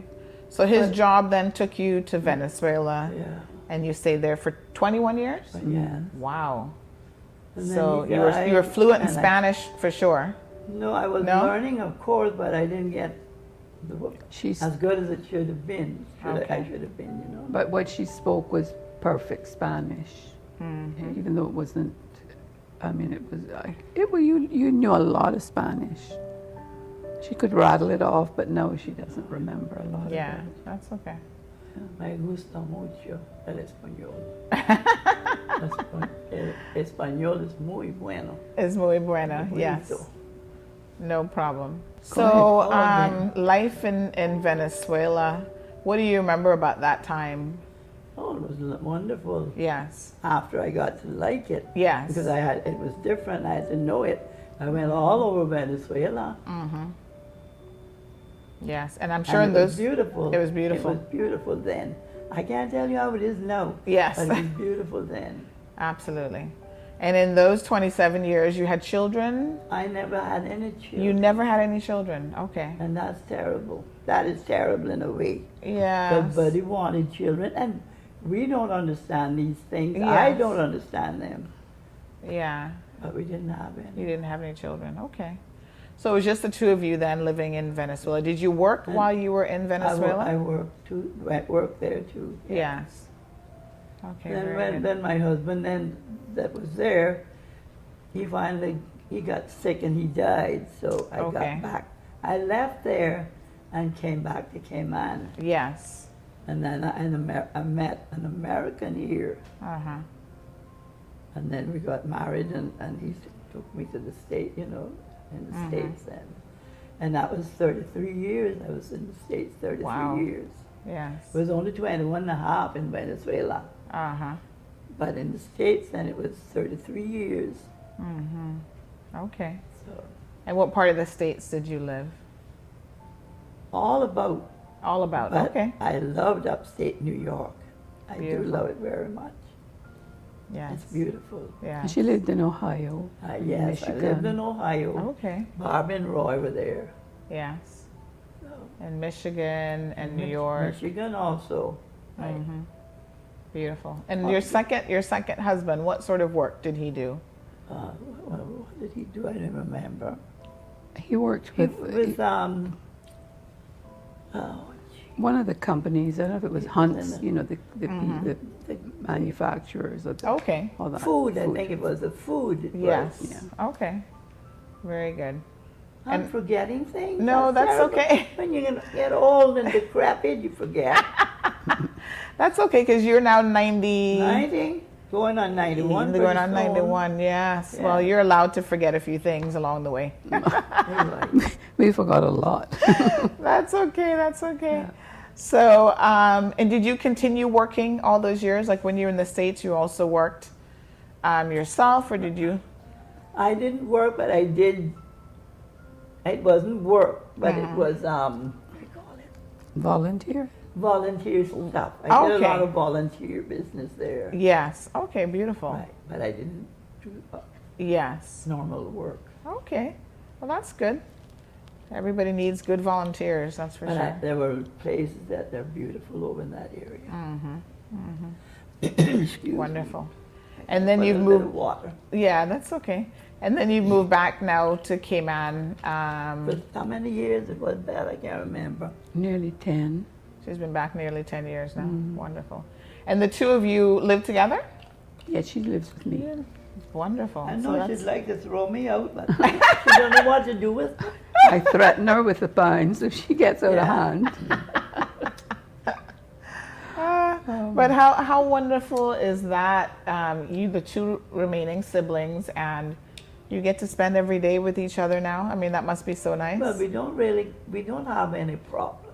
Excuse me. Yes. We really don't have any problems, anything that would make us, that we don't want to love each other anymore. Or of course. And one thing about Josie, she had a beautiful voice. We all sang. God is going to do And dogs now. she's singing and whistling all day. So she loves to sing. Yeah, whistling and singing. Wow. So she's a very happy person. She can go from calypso to the most beautiful hymns that you ever heard. Oh, really? I sang a now lot. she's forgetting the words a bit, but Yeah. then But she I fills it whistle in with now her too, little. because the singing is going bad. Yes. So I whistle. What's your favorite hymn to sing? What's your all-time favorite? Don't tell me, it's so many. Oh, there's so many. I could never say what is my favorite because there's so many. There's just too many. I love so many of them. Yes. they're Sing a so little beautiful. piece. Can you sing a little piece of one for us? What's a good one? Like you said, there are so many when you start thinking about it. I don't remember. When you want to sing, Yes, you just you have to can't think really remember hard. which song you want to sing. Amazing Grace? Amazing Grace, no. Or is that hard to sing? Well, you think about something that you'd like to. What was Daddy's hymn he liked a lot? We were talking about it a couple of days ago. These things, they just don't come to my mind that way anymore. That's okay. So growing up in the church was really an important part. That was a big part. It was a big part because we went to Sunday school and church every Sunday. Wednesday, Mother used to take us to Women's Guild. Yes. Although we were little children, or at least I was a small was child. big. And then Friday there was a young people's program. And then you start all over again on Sunday. But the church had activities other than, just going to church. Yes. Christmas time, they'd always have a bazaar. Right. Yes. And special things. Like this picture of the 6 of us, I don't know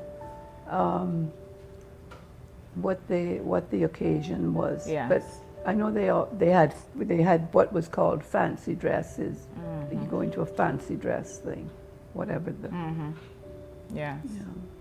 Well, you all look so pretty there in your little outfits and everything. I don't know where Mother ever got all the stuff, because some of that is fancy stuff. Yeah. She put it all together and made you look so beautiful. And then the ships came in occasionally, the warships. The British ships would come in just to make a courtesy call or R&R. That was activity, going to see the ship. Right. Yes. Do you remember when Cayman started to get a little bit more modern? Like, do you remember when we started to get electricity or running water, when the first planes started to come in? No. Yeah, and it was a kind of slow beginning. Yes. But my father-in-law, they were big in tourism at that time. Right. There were only 2 other places: Pageant Beach Hotel, Seaview Hotel, and then there was a house in Georgetown that was called Shirley, Bayview. Bayview Hotel. Bayview, no? They called it Bayview Hotel. Right. And that was it for tourism back in those days. Really Wow. sound like drummers, no? And that was in the area where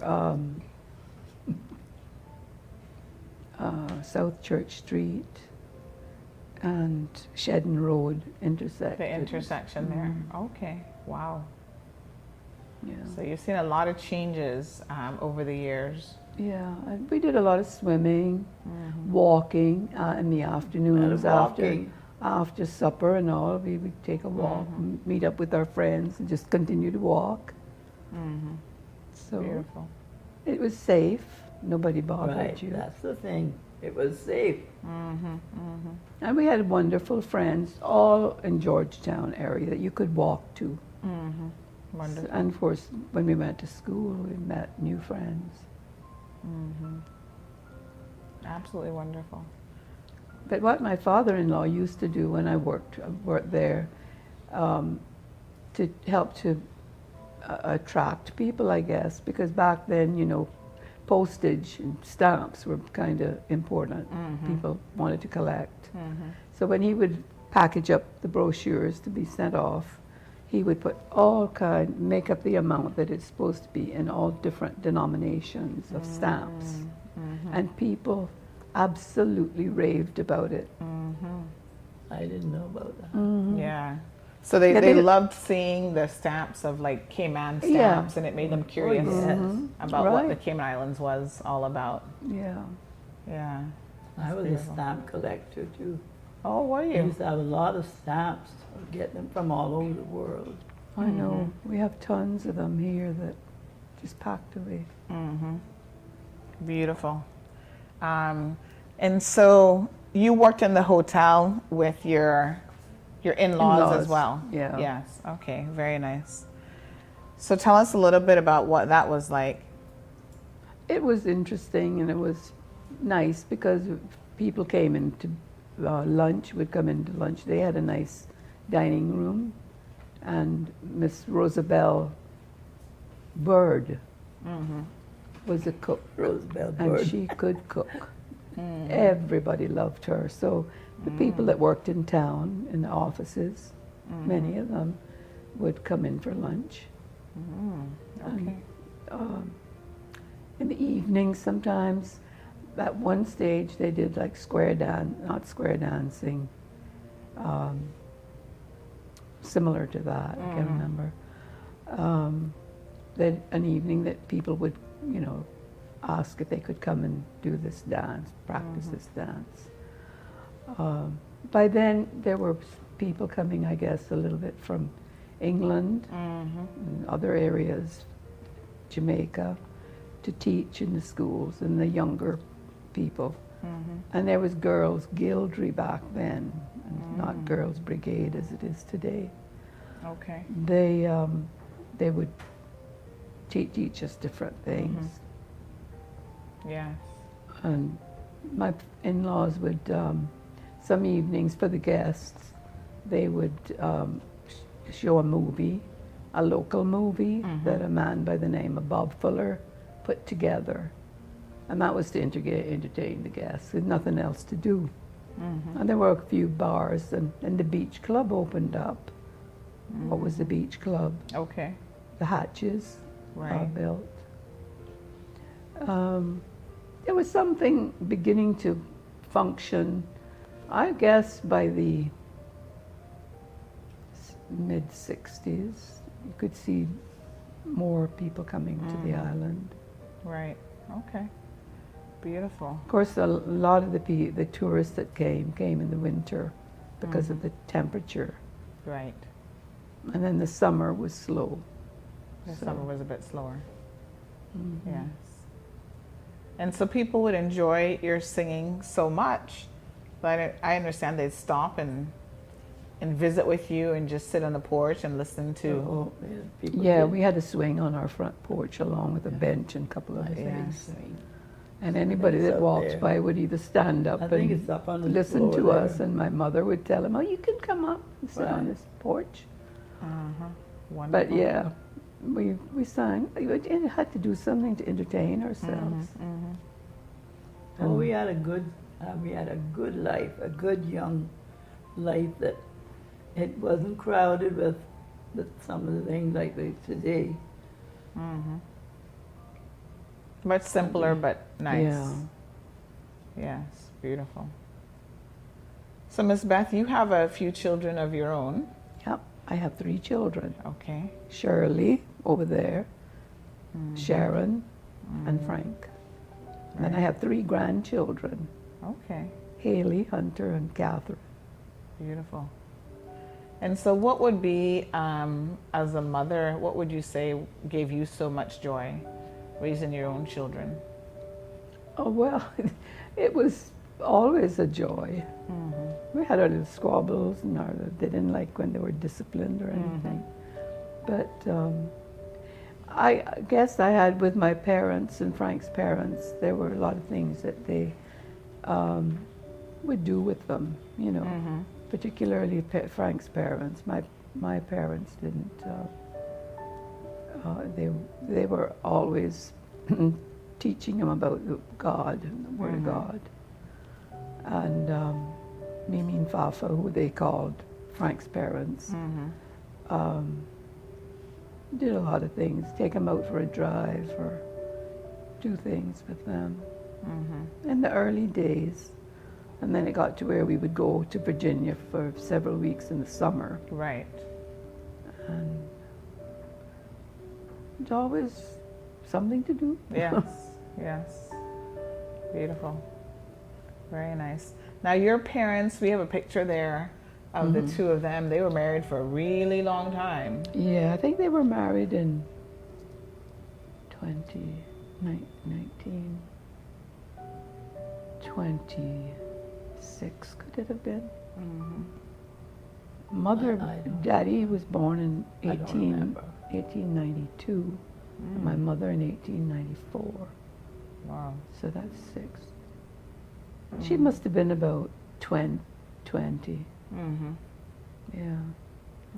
And all of her relatives, she had siblings, but I think there must have been about 6 of them.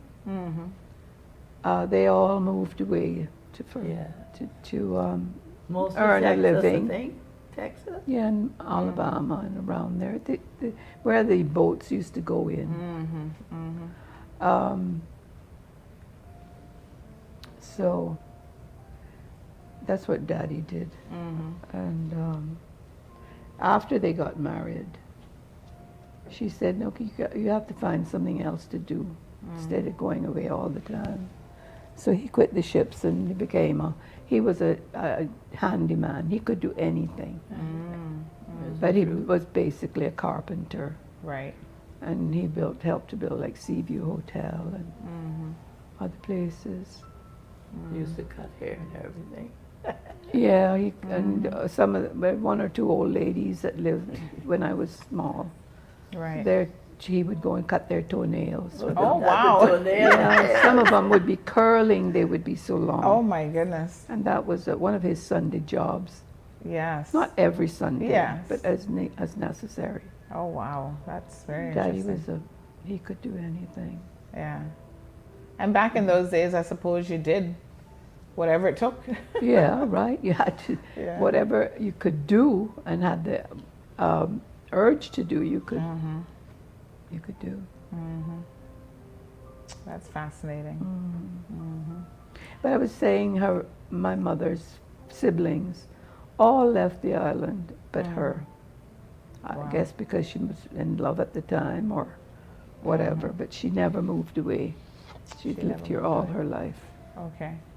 And because of the little boats that plied between here and Central America, they went like to Honduras, Belize, different areas. Right. But they didn't go too far afield back then. So where do you guys think you get your singing talent from? I know there's a famous songwriter and singer in the family. All of us used to sing. Yeah, Aunt Leela was a Dad and songwriter. Mama. Mother and Daddy had beautiful voices too. They both had beautiful But- voices. And then the brothers. Yeah, in the early days, during the war and everything, this one had a radio. You bet. And when she came home from school, that radio was turned on to what was it? The Hit Parade, I think it was called. No, it was something else too. And you dare not touch that radio. That was hers. Yes. You're the only one had a radio. I never got anything like that. I was really. But I think this is lucky. where we kind of learned to sing better. Yes. The pronunciations and all of that, the singing. You listen to the radio. So I think was listening to these songs and things over the radio that helped us to sing better. We all the brothers sang very well too. Yeah. Eddington, what they call him, Eddington. He was the oldest brother. He's had a beautiful voice, and I think he wanted it to go on for something special, like. Yeah, he wanted to get into the singing singer out, age, singing stuff. And he wrote songs that were quite beautiful, but they're very romantic. Of course, it would be. And it's, but of course, all of that got washed away in Ivan. We know the words. Gracie particularly she remembered a lot of stuff. Wow. But and they weren't long songs. Yes. But they had a lot of meaning. Right. So you had some of his recordings? Yeah. Oh. His wife did. Oh, wow. And unfortunately, that was lost during Ivan. Yeah. Oh my goodness. My sister-in-law, Eddington's wife, saved everything like that. But when they built a home up in Frank Sound, and the sea went right through it, clear across into the swamp. That was a But bad time.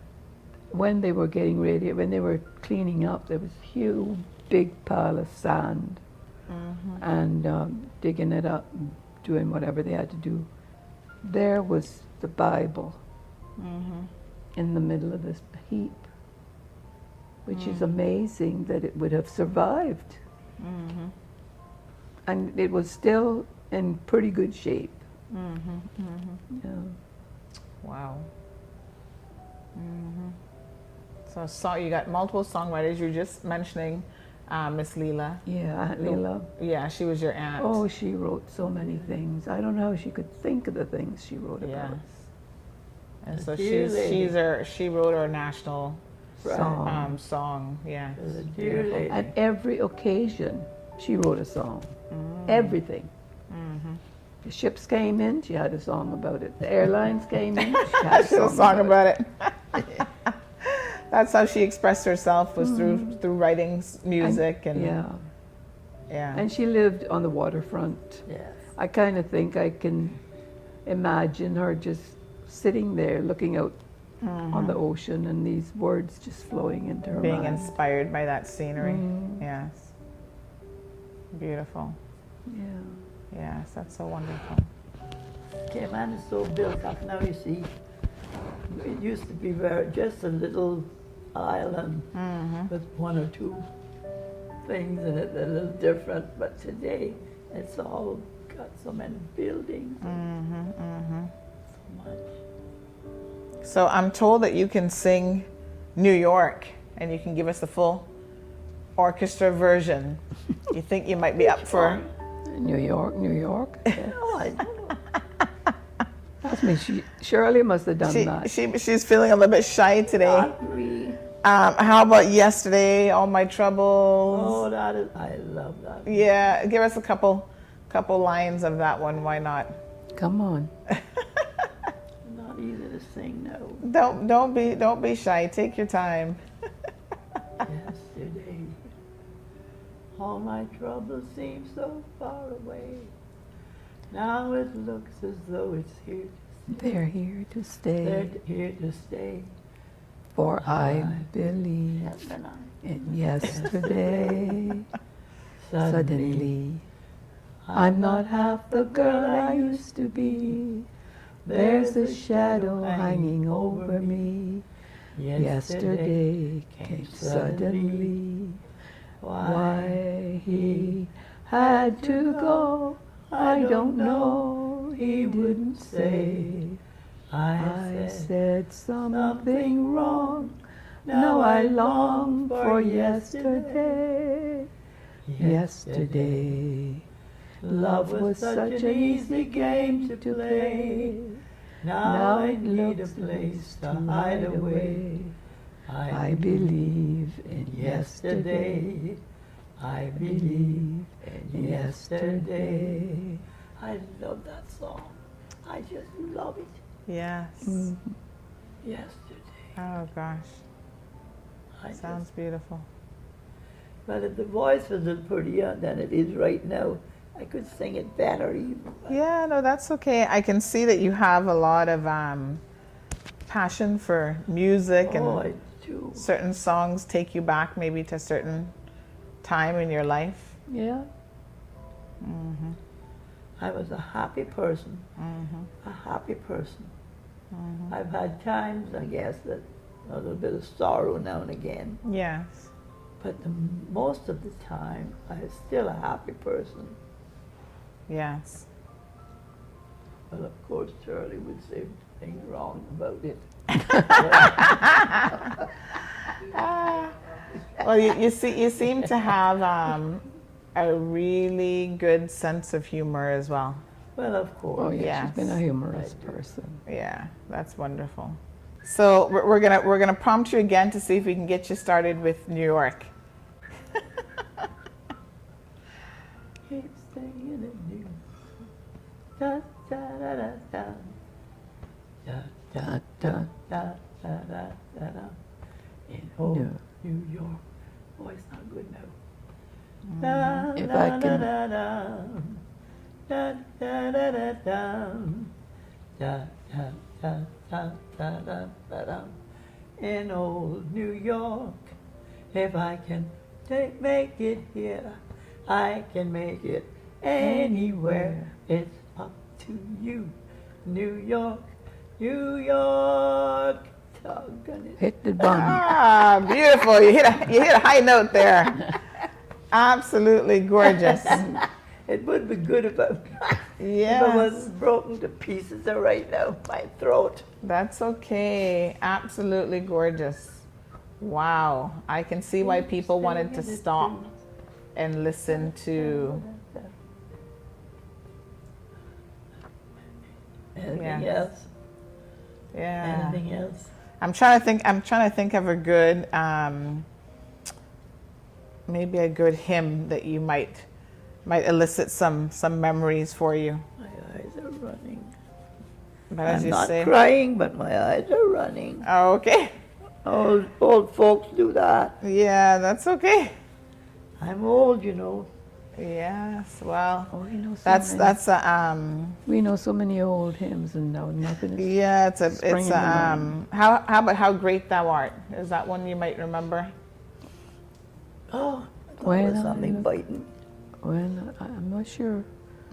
When I look down, I forget how it starts. I know Which one? how great thou art, O Lord my God. When I in awesome wonder consider all the worlds thy hands have made, I see the stars, I hear the rolling thunder, thy power throughout the universe displayed. Then sings my soul, my Savior God, to thee. How great thou art, how great thou art. Then sings my soul, my Savior God, to thee. How great thou art, how great thou art. We better leave it. Beautiful, I said we better beautiful. leave it there because we forget half of it. Oh my goodness, so It so would be beautiful. nice if I could. I was singing it the right. Yeah, no, that's okay. Well, everybody So I can understands. definitely see why if somebody was walking by and they heard these lovely voices, they would be tempted to stop and say, "What's going on here? Let me enjoy this a little bit longer." Yeah. So wonderful. Wow, absolutely gorgeous. Well, all I can say, I had a wonderful life. Yes. A beautiful life. A little now and again, some little Yes. sorrow or something, but the most of it is I had a good life.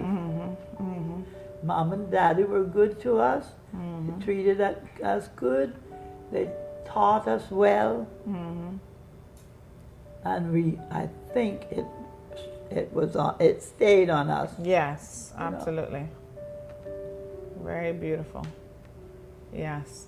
So, not just this week, we actually lost the the queen. Yeah. Yes, that was so Dear sad. That was Queen. very, I very loved sad. her. Yes. Dear Yeah. Queen. Yeah. It's just like she just Gone sort to of glory. went away. Mm-hmm. Yeah. Active up until what, 2 days 2 days before? before. Yeah, that was something. Did you have an opportunity to meet her during any of her visits? No, I was in crowds with, but no. I was there very close. I didn't. I was dying to hug her up, but of course you couldn't do anything like that. She is still the queen after all. Right. Yes. So, you know, when you get to a certain age in life, I guess you sort of reflect on your entire life, really. And I know your sister has said what a beautiful life that she has had. Miss Beth, what do you think about, you know, do you reflect more on your children as, you know, perhaps your greatest accomplishment? Like, what do you think about when you reflect on your own life? I had a happy life. I had, like Joe, I've had a few little things that have kind of knocked the props from under me. Yes. But basically, I guess, well, I guess raising the children was really a big part of it. Yes. You know, getting them to this age, and now they think that they're the boss and I'm the child. Yes. Be careful where you step, and don't do this and don't do that. Right now. They're looking out for you. Yeah, they do care a lot of much Yes. for my safety and everything. Yeah. Yeah. So I've been blessed. I've been blessed in so many ways. So many ways. I mean, little things that most people wouldn't think about. And to me, it's a blessing. Yes, absolutely. Yeah. Absolutely. And So- I loved being in the church. I worked in the church, not as an employee, but Part of our life, wasn't in it? the choir. I was an elder. I taught Sunday school. The bazaars as a youngster, we would help out with. Right. And any activity that was put on. Yes. So life for me was really, I suppose, revolved so much on the Christian side of it. Yes. Beautiful. Definitely. Right. But I have 3 wonderful children. Yeah, I do. And they're mouthy sometimes.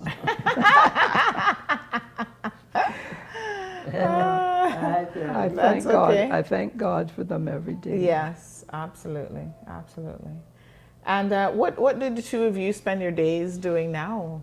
But what's a typical day like? That thing in the corner. Thank God we The don't TV. fight. This I is a said, thank God we TV. don't This is a fight. TV queen. Oh, okay.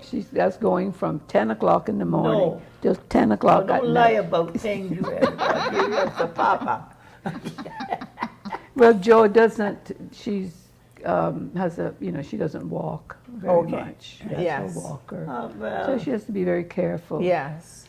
So her activities are minimum, and I still get around. I can't drive right now. The children have the car. They Yes. needed it for various things that came up, and now Frank has to borrow it because his truck was in the garage. Sure. And it's taking 3 or 4 weeks to get the parts. And it's been at least 3 months that I haven't driven. Okay. So even now I'm thinking about it. Do I really feel up to it? Yes. They right. definitely don't want me driving. Yes. Not with the traffic and that sort of Yeah. thing.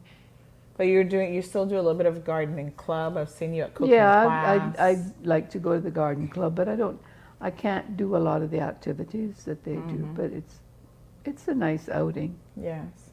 Yeah. Okay. She does a little gardening around the place. I do a little bit of Yes. gardening, but Nothing big. I Beautiful. can't do any of that kind of anything like Yeah. that. bending, for a lot, it's difficult. Yeah, of course. Yeah. But I walk.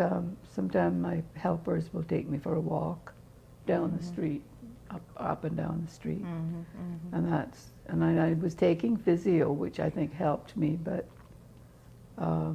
I don't know what happened. I got sick. Mm-hmm.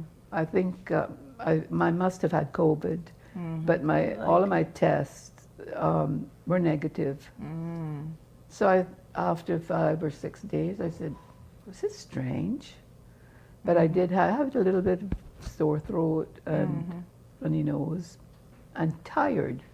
Yes. Made me so tired. So. But you got that cut down on some of my activities. On some of your activities, yeah. Well, that's I understandable. get to the shop sometimes. They take me to shopping for the groceries and things like that. I haven't been getting out to church, which I'm disappointed about.